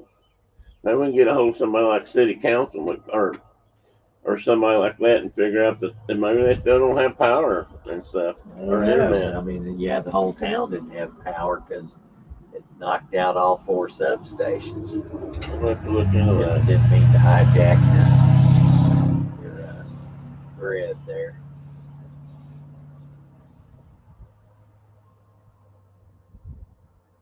So anyway, Mark is a grandpa again. He kind of takes those. He's kind of considers those kids his. He kind of did grow up with them. Actually, that's the funny thing. They knew each other's family for a long time before they got married. Where was she from? She's been in Wyoming a long time. She was originally married to one of Mark's supervisors. Okay. And one of the guys he really liked there. Yeah. Well, but they got divorced, and long before, many years before they got Mark and her got together. Yeah. The funny thing was he kept trying to encourage Mark to date her. I'm not sure we ever figured that out. But he was always giving rib. He said, "You need to go take my wife." And that was the time period when Mark was pretty much living like a hermit, except if he had Caitlin, and he hadn't really had Caitlin in a while at that point. Yeah, he was. And So- then I'm done with women part of his life. Kinda, yeah. And he finally they started going out. But they'd known each other for a long time, so in some ways he's worked with her kids or known her kids for quite a while. Yeah. Sammy, the son, had worked with Mark and them at the wildlife pound or for Wyoming Fish and Game, or Game and Fish, whichever is the way they say it. And so he knew him from there when he was even younger. But he now and his wife are in the what used to be kind of the danger zone for pregnancies, and she's in, I think she's early 40s, or maybe they were just 40, but Yeah. she had a little bit of trouble with one, and then because they got one, Boone is their son, and we've had Boone on here before, and I think they had a daughter, and I don't remember what the names for daughters were going to be. But I know that they had something. Sam, so far, Sammy has named everybody he knows either after some famous person in history or somebody off the show Lonesome Dove, which apparently is one of his We favorite. got Gus ever. and Woodrow out there. He's got Woodrow. Mark has, he does actually. He may have a Gus horse out there right now, but he's damn sure got a Woodrow, and that's a mule, which fits the character perfectly. Yeah. And Woodrow's always marked. He's a pretty good mule, and he's a good trail mule, I guess, which is why a lot of those guys out there like them. And actually riding, if you get a good riding mule, there's nothing to laugh about. But anyway, we used to make fun of mules up here more. Horses were, purebred and all that. Yeah. But anyway, where was I going? Oh, so Mark's been providing space, let's say, for Woodrow to stay at his place, because they don't have a place for him to stay right now. They don't have a place. Well, they've got horses out there too. Sammy's got 2 or 3 horses, and then they ride. They ride horses, and I guess they ride their own generally, but they do ride horses when they're doing wildlife work out west. It's just easier, more economical. But anyway, he's a big Lonesome Dove fan. But I don't think he had a name. Now we did talk about names, but I don't think it was going to happen. I think Mama was going to name this one. It's kind of the impression I got. But she was born. Let's see. They left home June 5th. She was born, I think, the afternoon of June 5th. But it was too late for. They'd already gone. Mark and Sean had already headed for Denver. They were going down with another couple, and they're meeting up and driving down to Denver. That was closer for them. Normally they fly to Salt Lake City. But anyway, they had left home, and I guess got the call. So I'm sure Shauna was wanting to know how long it would take to turn around and go back and then catch back up. I'm sure it was way more than Mark wanted to drive. But I guess everything went well. He let Caitlin. They called Caitlin via Facebook or something, and was able to talk to her. And I know, and I don't know. I'll ask you guys. Maybe somebody here knows. I thought years ago when WhatsApp first showed up in the United States that it was a way to talk pretty much freely to anybody in the world if they had a WhatsApp account. And, anybody could get it. It was very popular in Europe, of course.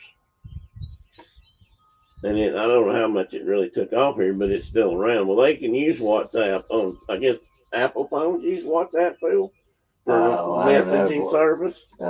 Apple has their own stuff called FaceTime.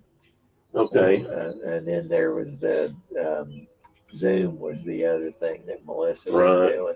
That's a Microsoft thing, I believe. I think you're right. I don't know about WhatsApp. I know Melissa and Bo have got WhatsApp, but I didn't know that you could do live stuff with it. I don't know that. I think you can. Well, I don't know about video now, but you could do phone.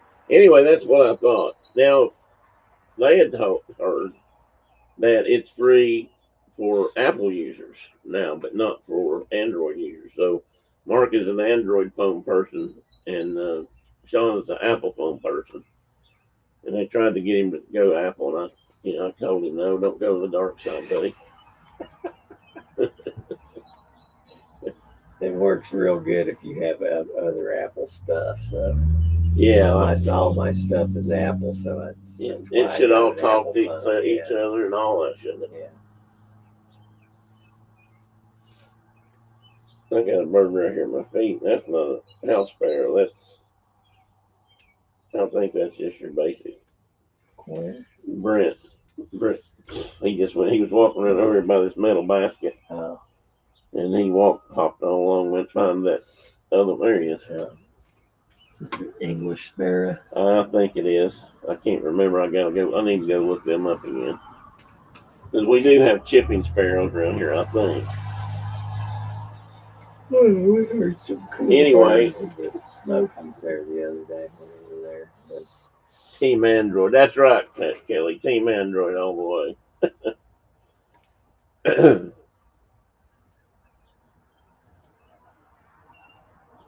And who knew that someday we'd have to, have both. We'd be fine. Here we are with two parties in the phone system, Apple and not. If it was like Betamax, all the Android stuff should have put them out of business. Didn't work that way.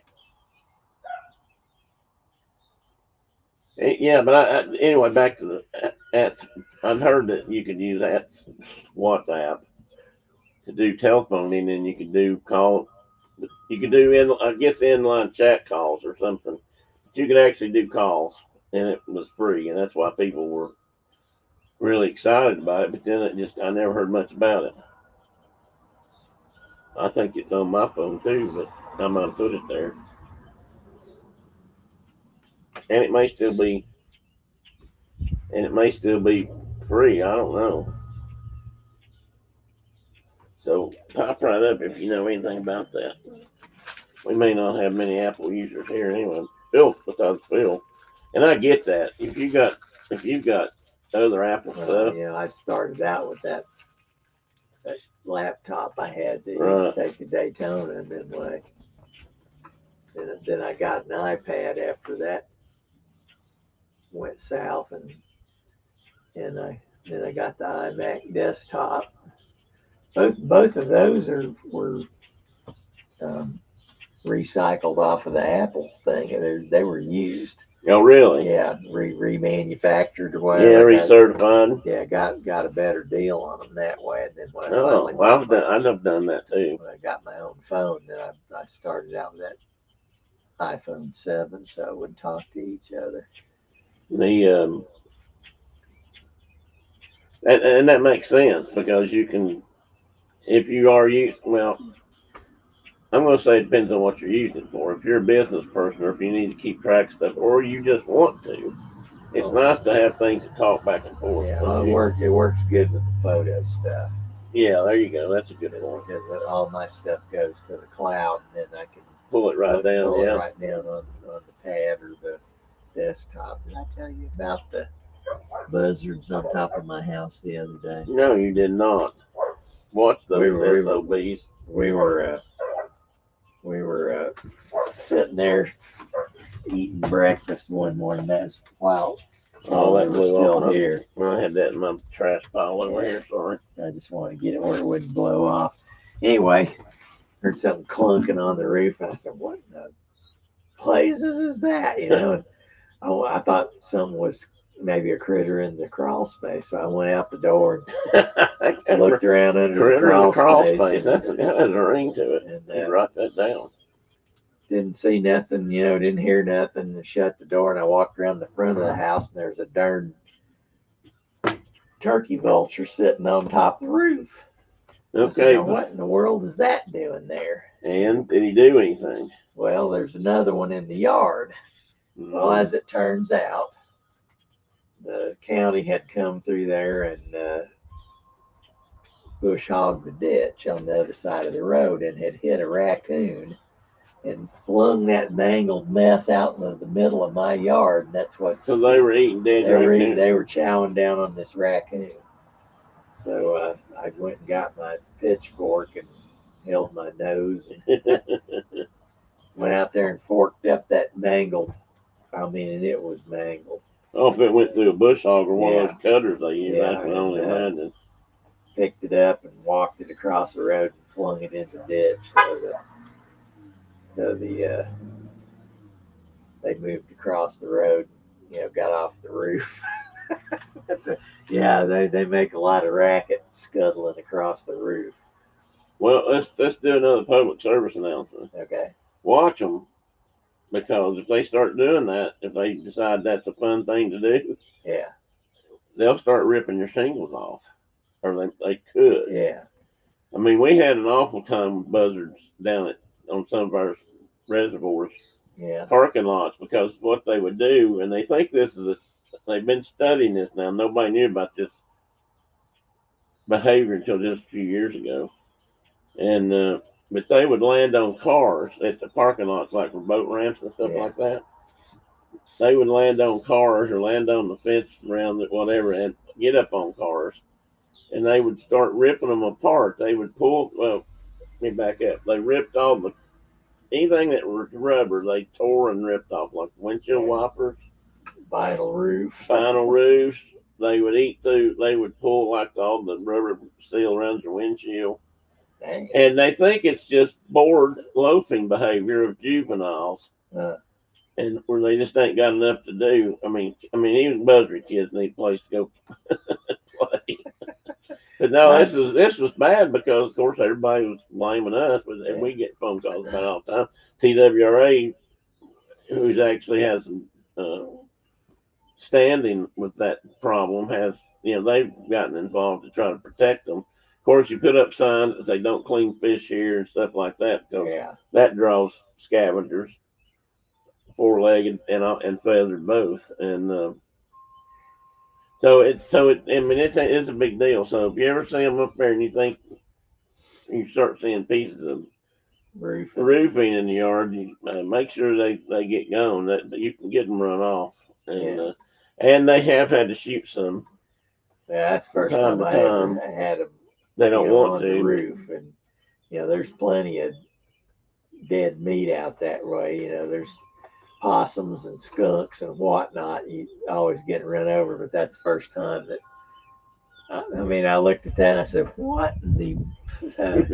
What is that?" And you could see what was left of it enough to know that it was a raccoon, and where did that come from? And then I looked across the road and they had bush hog. Now imagine when they lifted that bush hog up, to go around just slung it out, and it landed in my yard. So I don't need that out there.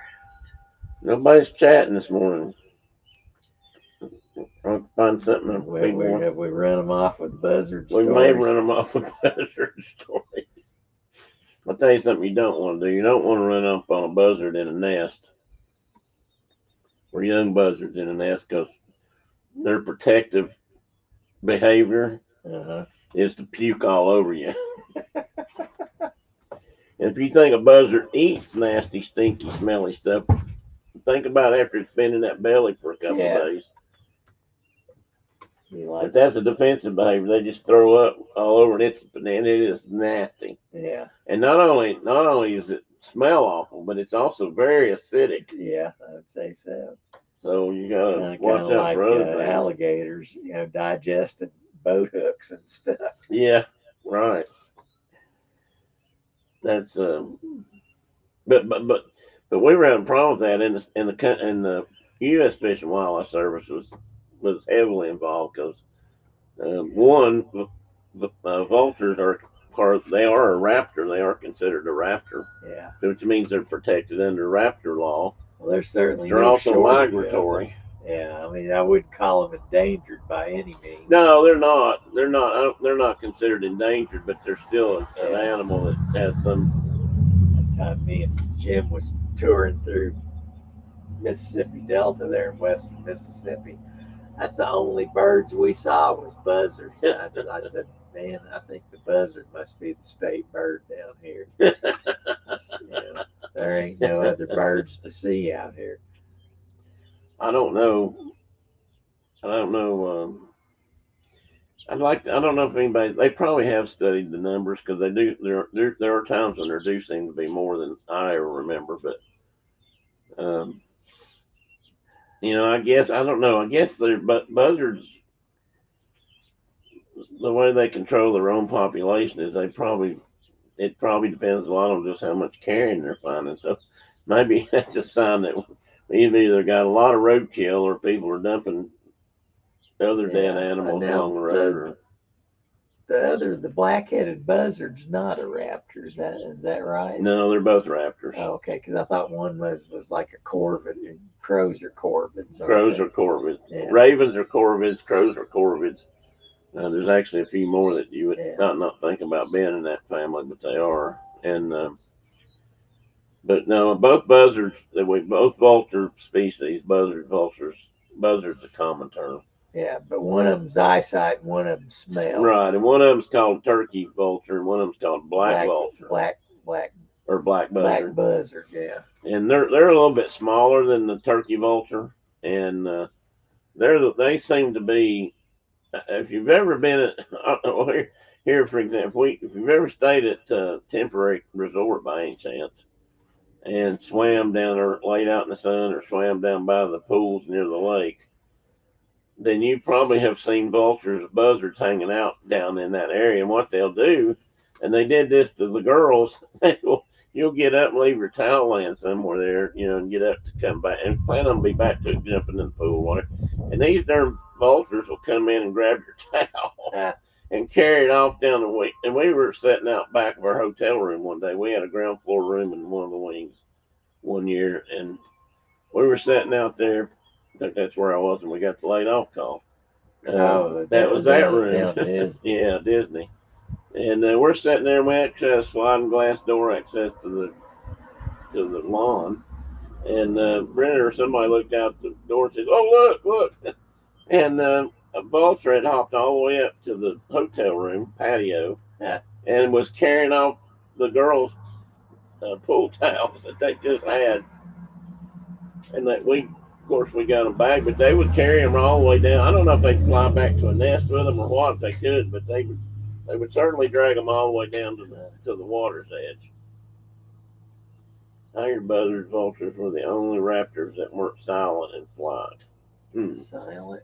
You might be right, Kay, because they don't have that kind of because they really don't. They're considered a raptor probably partially because of what they eat. I mean, they're carnivorous as hell, and they eat a lot of junk. But they do sometimes catch live animals. They don't need to be stealthy. Yeah, but that's they it. That's it, away Kay. from silent feathers. They don't have to be silent. So yeah, evolution took care of that. I mean, you're probably right. I mean, in that the vultures make more noise. They are kind of loud. When I've been, walked up on some or something, they've jumped up more so than any of the other. Most raptors, if they jump up, if they don't holler at you, you don't hear them. You can be looking right at them. They don't make any noise. And owls even more so. They just sort of poop through the air. But yeah, that's probably true. But they're interesting critters. They and all these behaviors have started since they've adapted to being around big crowds of people, or finding places like that where they need to go gather food or hang out. Okay, I heard that whistle. Did you hear that little click of a whistle? No. Well, maybe I'm hearing things. I'm trying to figure out what in the world it might have been. I thought it was something, an alert or something, but I don't see it. I didn't hear anything. Brings a whole new term to the towel snatchers. That's right.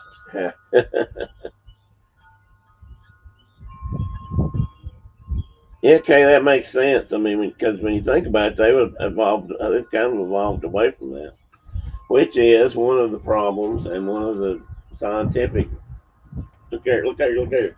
Red-winged Red-winged blackbird. That's the first red-winged blackbird I've seen up here. Sorry, guys, that was a bird moment there. We had a red-winged blackbird fly almost up to the feeders. I thought there should be some around here because there's a lot of marshlands around here along the creek and stuff. Yeah, especially up there.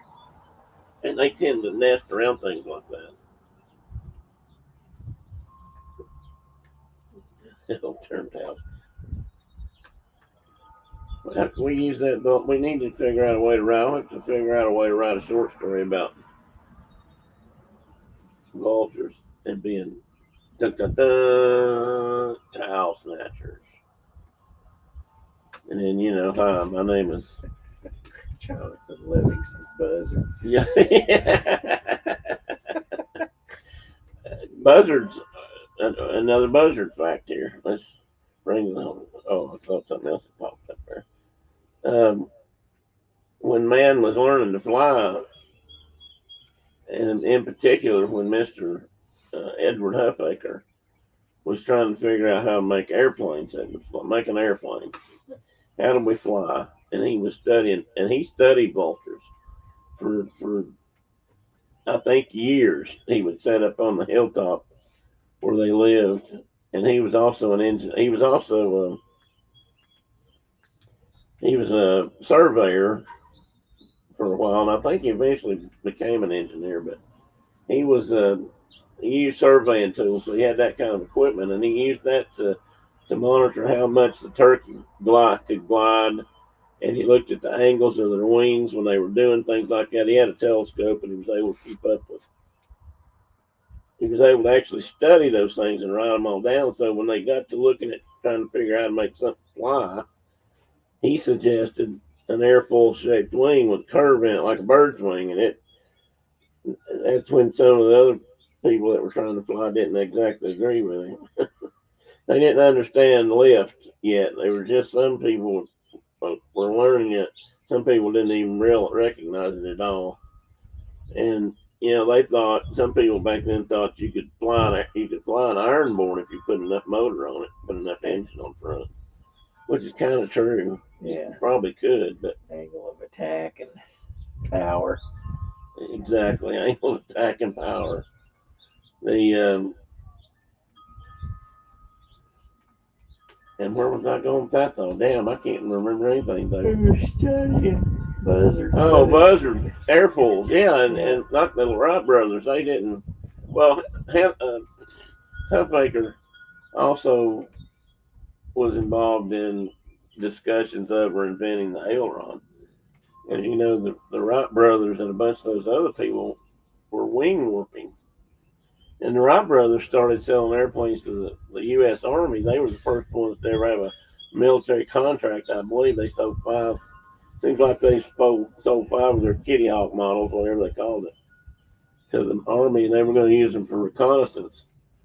And they had the first, in fact, their first powered aircraft death fatality was one of those people, because one of the Wright brothers went to, I don't know if it was Wright Patterson. They went to wherever the base was that they took the biplane or the Wright flyers to be put in the use of the Army. He went down there and was teaching people how to fly. And he took one guy. I don't remember what happened. I don't know if the guy was actually just flying to look like a spotter, like he would if he was up there overlooking the battlefield. But anyway, he died. He crashed and he died, and that was the first. That's considered the first fatality, and for passenger anyway was Wilbur was in that crash, wasn't he? I think it was Wilbur, and he had back trouble the rest of his life, I believe. We see the red-winged blackbird as the first harbinger of spring, along with the robins. Well, how about that? We pretty much have robins year-round, Tina, now.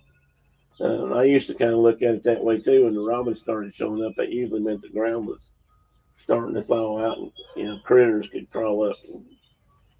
Robins like to eat a lot of big night crawlers and worms. But anyway,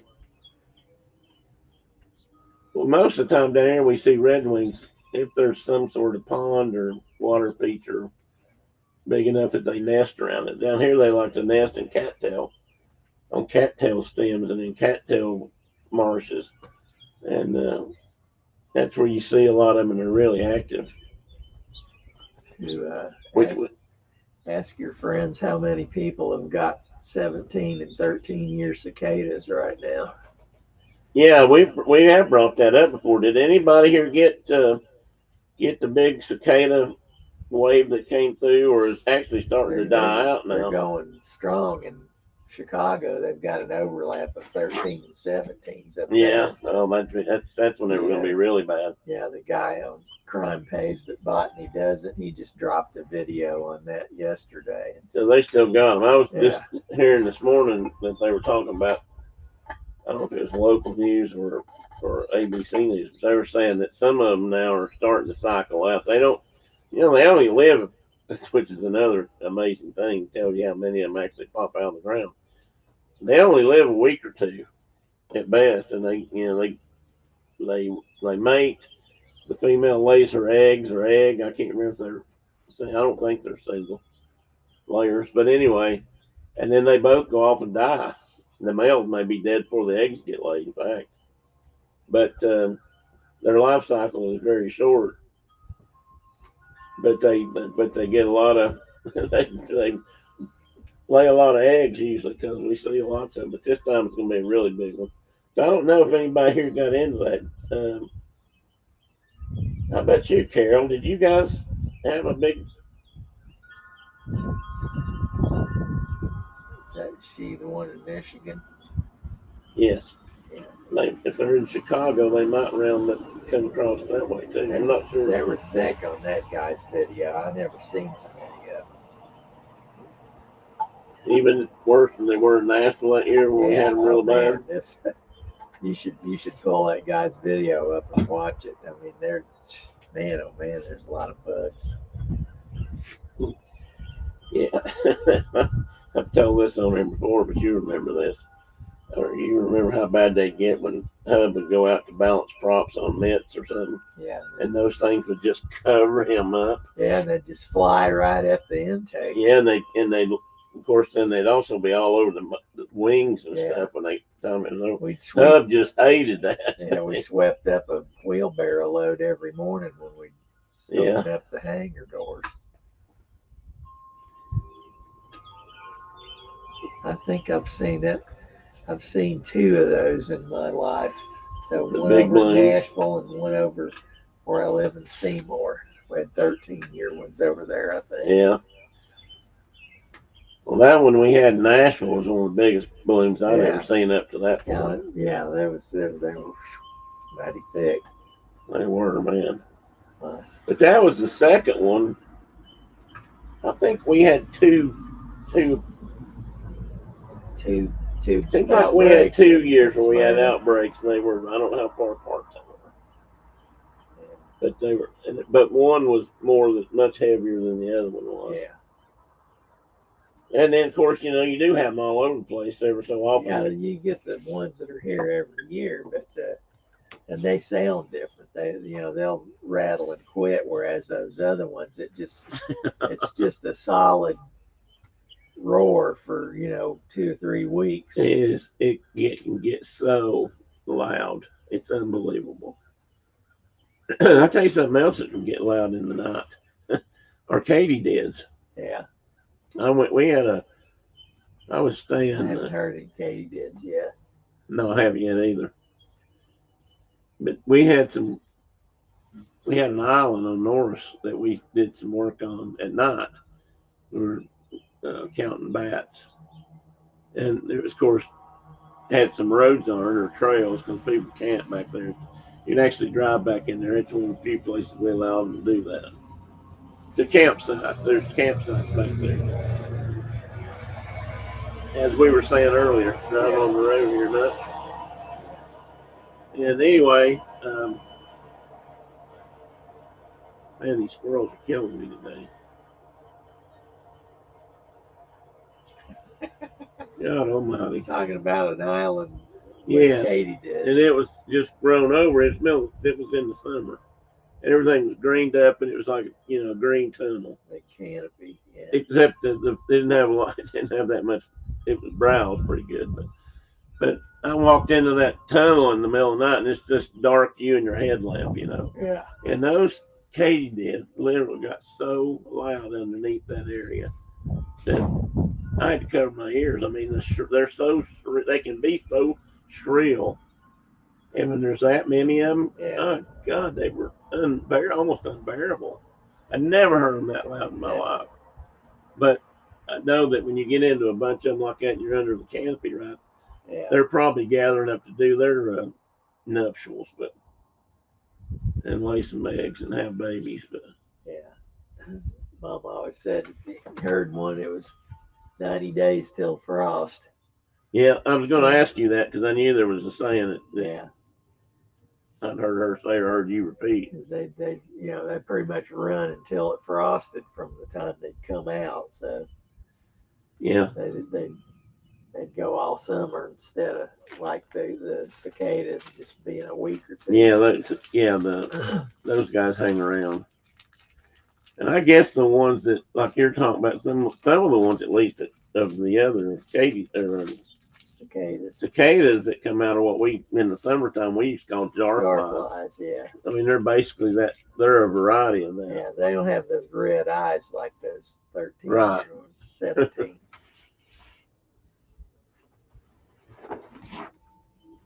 No, and I always thought they had more green in them or something. Yeah. They have different colors.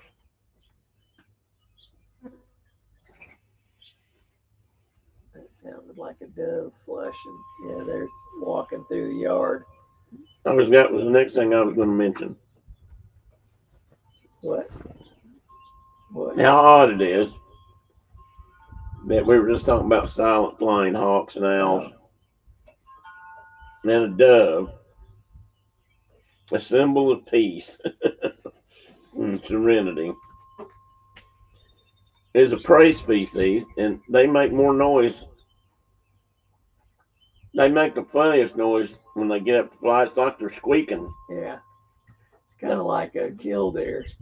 A little bit, yeah. I used to say that killdeer had to make that noise so it could fly. Darn thing can't fly without making racket.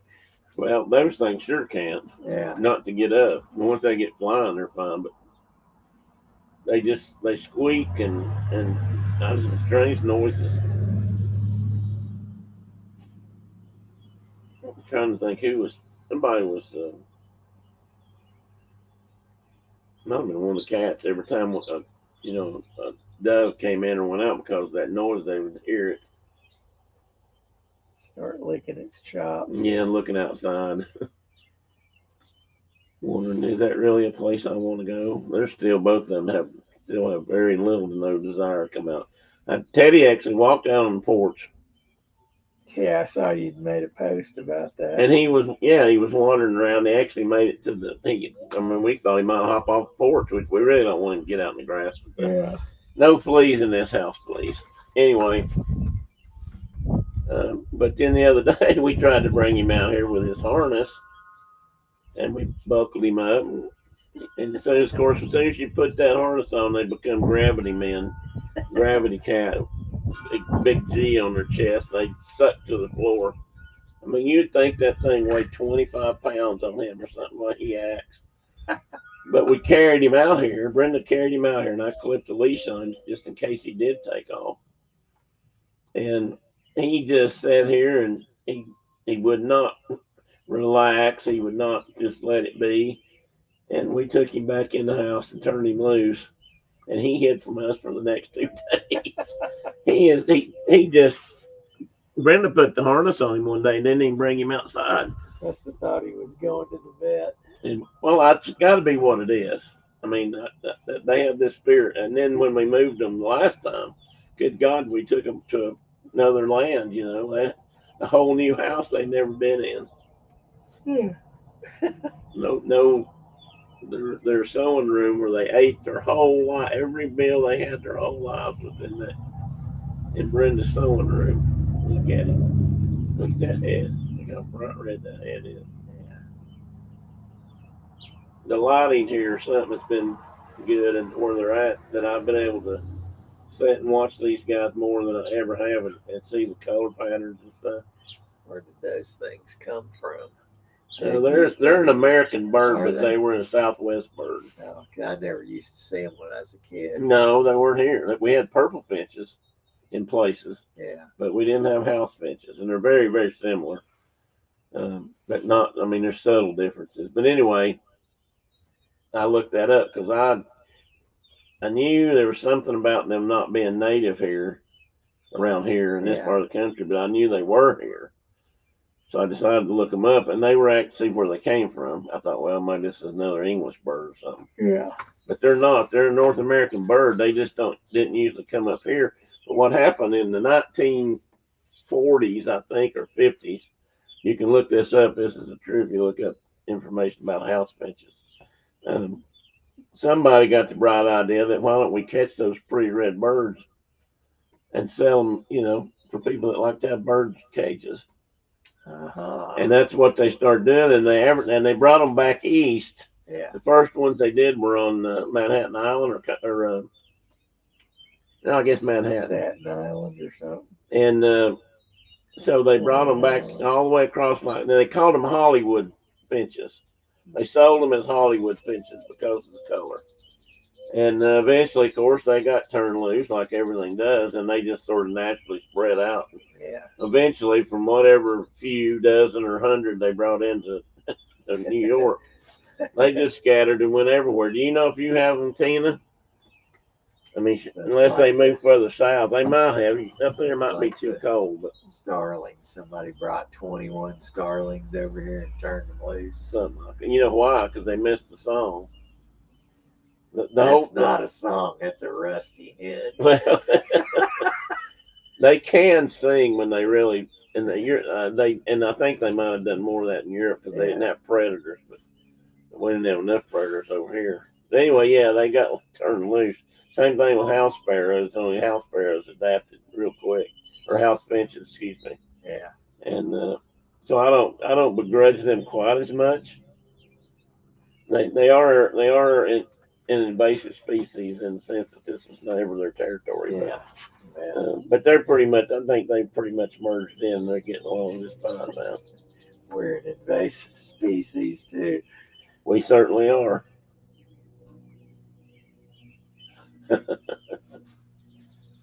And anyway, that's what's been going on with these guys. Or that's another bird thing. I mean, that you probably could have lived without, but now you know.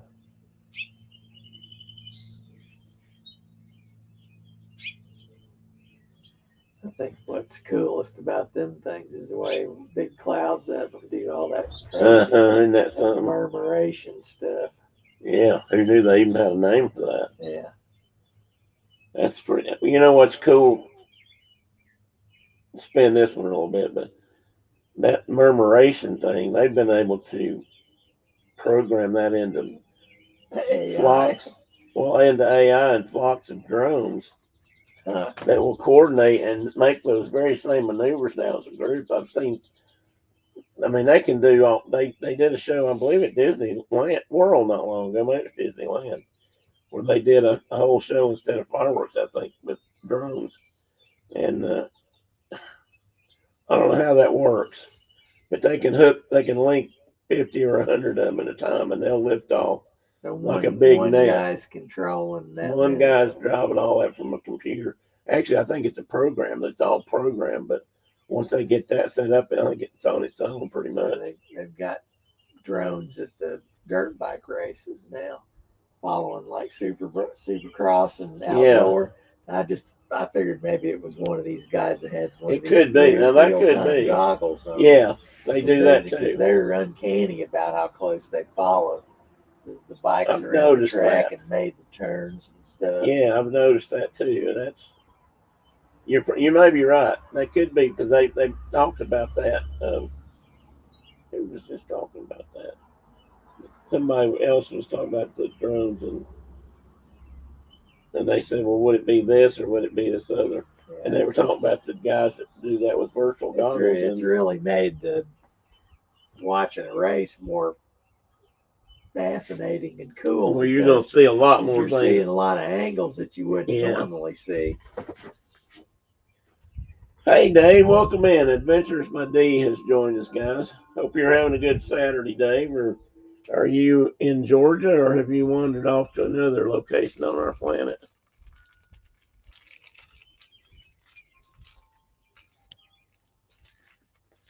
And I apologize, I can't remember Dave's wife's name. So this could be her, this might not be Dave. Mrs. Dave. Mrs. Adventure by D.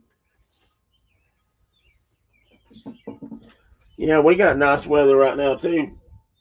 It's supposed to stay low humidity. Right now it feels pretty good out here, and it might be 81. Low 80s, I think. And it actually feels pretty decent.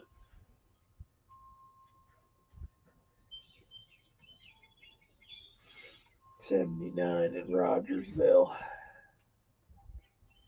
Well, 81's probably close. It's on that, maybe that post is warming up.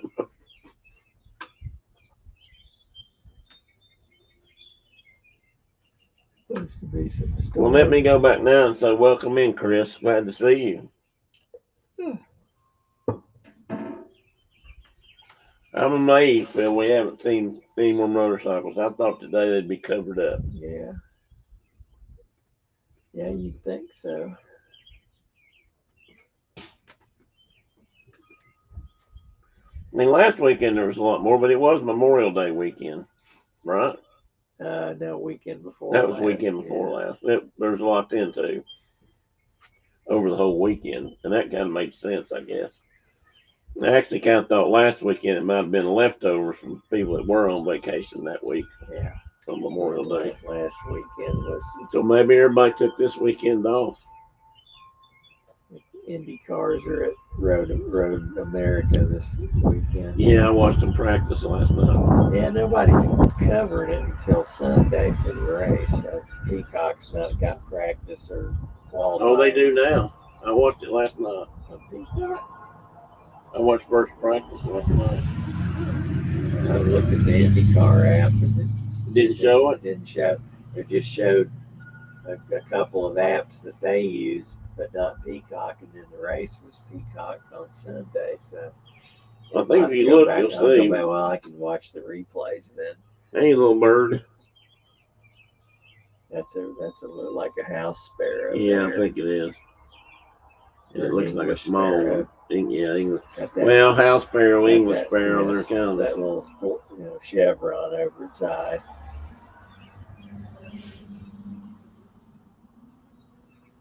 Are you going to pigeon forward sooner? Well, I don't know, Dave. I might.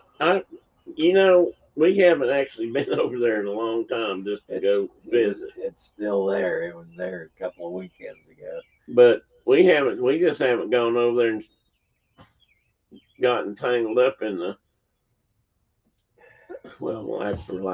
manners crowd. We had the old mill here a couple of weekends ago. That's right, you did. How was that? Good. We were going to eat at the Apple Barn, but them fools close at 5:30. So, boy, are they missing out. Yeah. So we went to the old mill instead. I mean, I'm surprised places up in there don't run 24/7 just because they could probably. I mean, as long as they're feeding people, they'd be making money. Yeah, you'd think so. I mean, it almost be like out in Vegas, you can eat 24/7. I understand. And of course, some people don't want to leave the tables that long, so. Get DoorDash down. Are you guys coming up, Dave?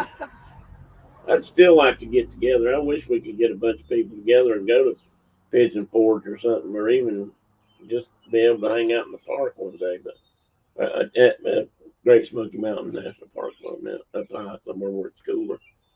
Is that the fellow that's got the Airstream? No, this is different. Okay. Talking to different ones, but I don't know. Did Mike and Diane have to leave? I don't know if they're still in here or not. Yeah. We see Blackwing Red. Tina said we see them. Oh, first I read that. Okay. I think Red-winged blackbirds are neat, Tina. I And like Mark's got the tricolor. There's a tricolor. What I guess they call it a tricolor blackbird. But they look almost just like a a red-winged blackbird, but the stripes are laid out a little bit different. They've got Well, more these don't yellow these on have, These are red only, or red and a little bit of I yellow. think these are red with a little streak at the bottom. Yeah. The other ones have more yellow, I believe. And other than that, they look pretty much just black. It's like that gurgly trill. Oh yeah, that is kind of cool. Which is another sound I relate to paddling a canoe around and where there's like cattail groups and stuff, because they'll be whistling and singing. How's that Don Prine go? Somebody singing, and he's got some kind of song where he talks about going fishing or something. Oh, John Prine. Yeah. I guess I hadn't heard that. Oh, I can't remember how it goes now. Well, anyway, Dave, how about you guys? Are you going anywhere? Are you coming up this way anytime this summer? Or maybe you've already been? I was just telling Brenda the other night I'd really like to go to Hollywood eventually and get some. I want to get a loaf of their cinnamon bread because I've never had it, but it looks Decadent. Yeah, somewhat decadent. I mean, Brenda actually makes something very similar to that, but it's not like it's not in the cake form, but like they make these like a loaf of bread. And I know some of you've had them, but they look wonderful, and I've never heard a bad thing said about them. Unless somebody tells me today, I keep saying Dave, I mean Chris, excuse me, I apologize. You don't have to put up with that kind of talk from me. He needs to answer, Dave's not here. Dave's not here. Cheech and Chong. Dave's not here, man. Oh, come on, let us in. We need a hit. We need Now something. then, I am Dave. I am Dave. Yeah, right. He was Dave. I can't remember wasn't there a password too? Yeah. Yeah, I think the phone is bugged. Don't answer the phone. Don't answer the phone. It's the cops. Don't answer the phone. Which he did. Was that Up in Smoke? Was that their first movie? The album that it was on was Los Cachinos, but it might have been on Up in Smoke too. Yeah, they did it. They did a scene where they were on this. Cheech is the little guy. Chong's the big guy, right? Yeah. Yeah, Chong came up to the door with the stuff. He had a big load of stuff, and he was trying to. That was the whole thing. They did that scene more or less like they did it in the book, as I recall. Yeah. And I looked it up on the internet somewhere, I think, and watched it. And he kept saying, "No, Dave, shh. Don't answer that phone." Don't. It was just typical Cheech and Chong over the top, almost cannabis humor of the day. Paranoid, the other one's clueless. Orlando trip coming up. All right, Dave. They went to Dollywood in April, got some of that yummy bread. Oh well, I'm glad somebody's getting some that's enjoying it. I thought maybe you guys had already been here. That's one of those things that I'm still struggling with a little bit, Dave, because I just can't walk the park like I used to be able to. It's going to require probably some electric. I don't want to say motivation, but maybe that's the word. Some kind of electric mobility scooter. In fact, I've been going through. I've had a lot of things the last week or so. I'm still trying to move stuff, to unload stuff, and I think I'm probably hurting same things over again. But anyway, for the last 2 or 3 days, I've been a lot of cramps and pains. But you live with it, because that's what you do. Although I did make an order for some natural leaf out of Knoxville. Some herbal remedy that they make gummy bears in and what look like gumdrops. And they seem to be helping me relax a little bit at night. I've been trying to figure out if I could smoke one, if I could burn one of them down the light in the pipe or something. Melted in a spoon. See if what it did then. Crack gummies. What'd you call them? It's the crack gummies. I said, Oh, yeah. Melt them down in a spoon. I thought you said Spoon in a lighter. I thought you said a different Nuggies or something. No, and there's no, a guy no. who actually sells a brand called yeah. JJ's Nuggies, I believe is what he calls it.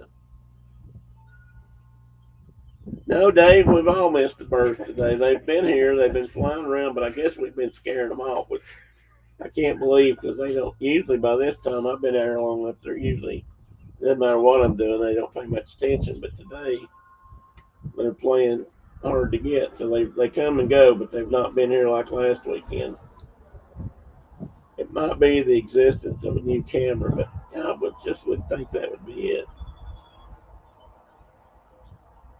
Unless I think it's something else. It is kind of reared up like a snake, isn't it? Yeah. Well, thanks, Dave. I appreciate that. I like it too. I don't know that I'm doing it the best, most efficient way, but I am doing it. I made it work, so that's what matters for me. I got it to work. I'm thinking about changing. I don't know. I may change streaming companies. Anybody got any other experience with anybody that's not terribly expensive that might be better than StreamYard? StreamYard might kick me off here today if they hear that, but I'd like to be able to do a couple of those things that I can't do apparently.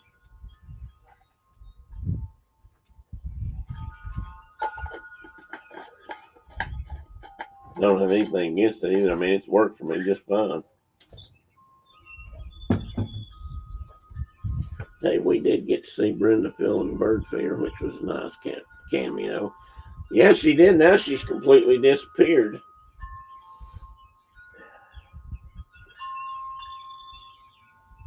I don't know if we should check on her or not. She ain't out there tinkering with the tiller, is she? She might be. Hang on just a minute, guys. I'm going to try to mute you and then holler at her.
12. It's almost 12:30. Oh, I guess we need to get going here then. Sorry about that, Carol. Thanks for letting me know. And Dave, um, sitting here yammering on and nobody can hear me. We're practicing our mud routine. Yeah, I don't think anybody got it though. Phil just mentioned to me that it was 12:30. My gosh, where did that 2.5 hours go? Well, guys, I guess I'll shut down and let somebody else have a turn. Um, since we've stayed till 12:30. Next week might be, I don't know what kind of show I'm going to do, but it'll probably be from the library. It'll be the first show off the library for a little while.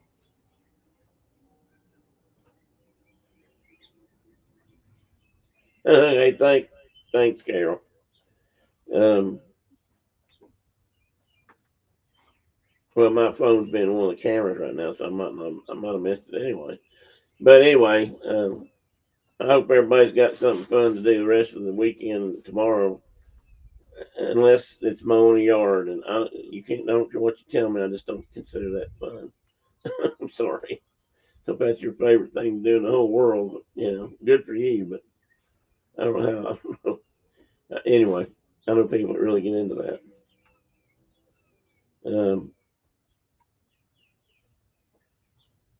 Anyway, I don't know if nobody's got a trip planned this very next weekend, have they? I don't think so. Nobody's mentioned it, I don't believe. And we'll look forward to seeing Dave and Chris down there when they do go, and when they say July.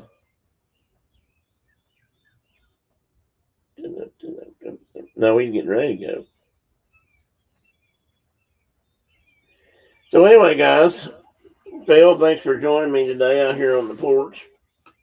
I'll put stuff on Facebook or actually Instagram if I get news from Mark. I'm hoping to get some pictures. They were going to try to at least email some pictures back, and if they do, I'll try to share some of them on Facebook. Probably do it on Instagram, but then again, I may do them on both, so it doesn't really matter. Anyway, guys, have a great weekend. Thanks for coming in. I really appreciate you guys being here. And everybody have a great rest of your week and next week. And I'll let you know about Thursday night sometime later in the week. Okay?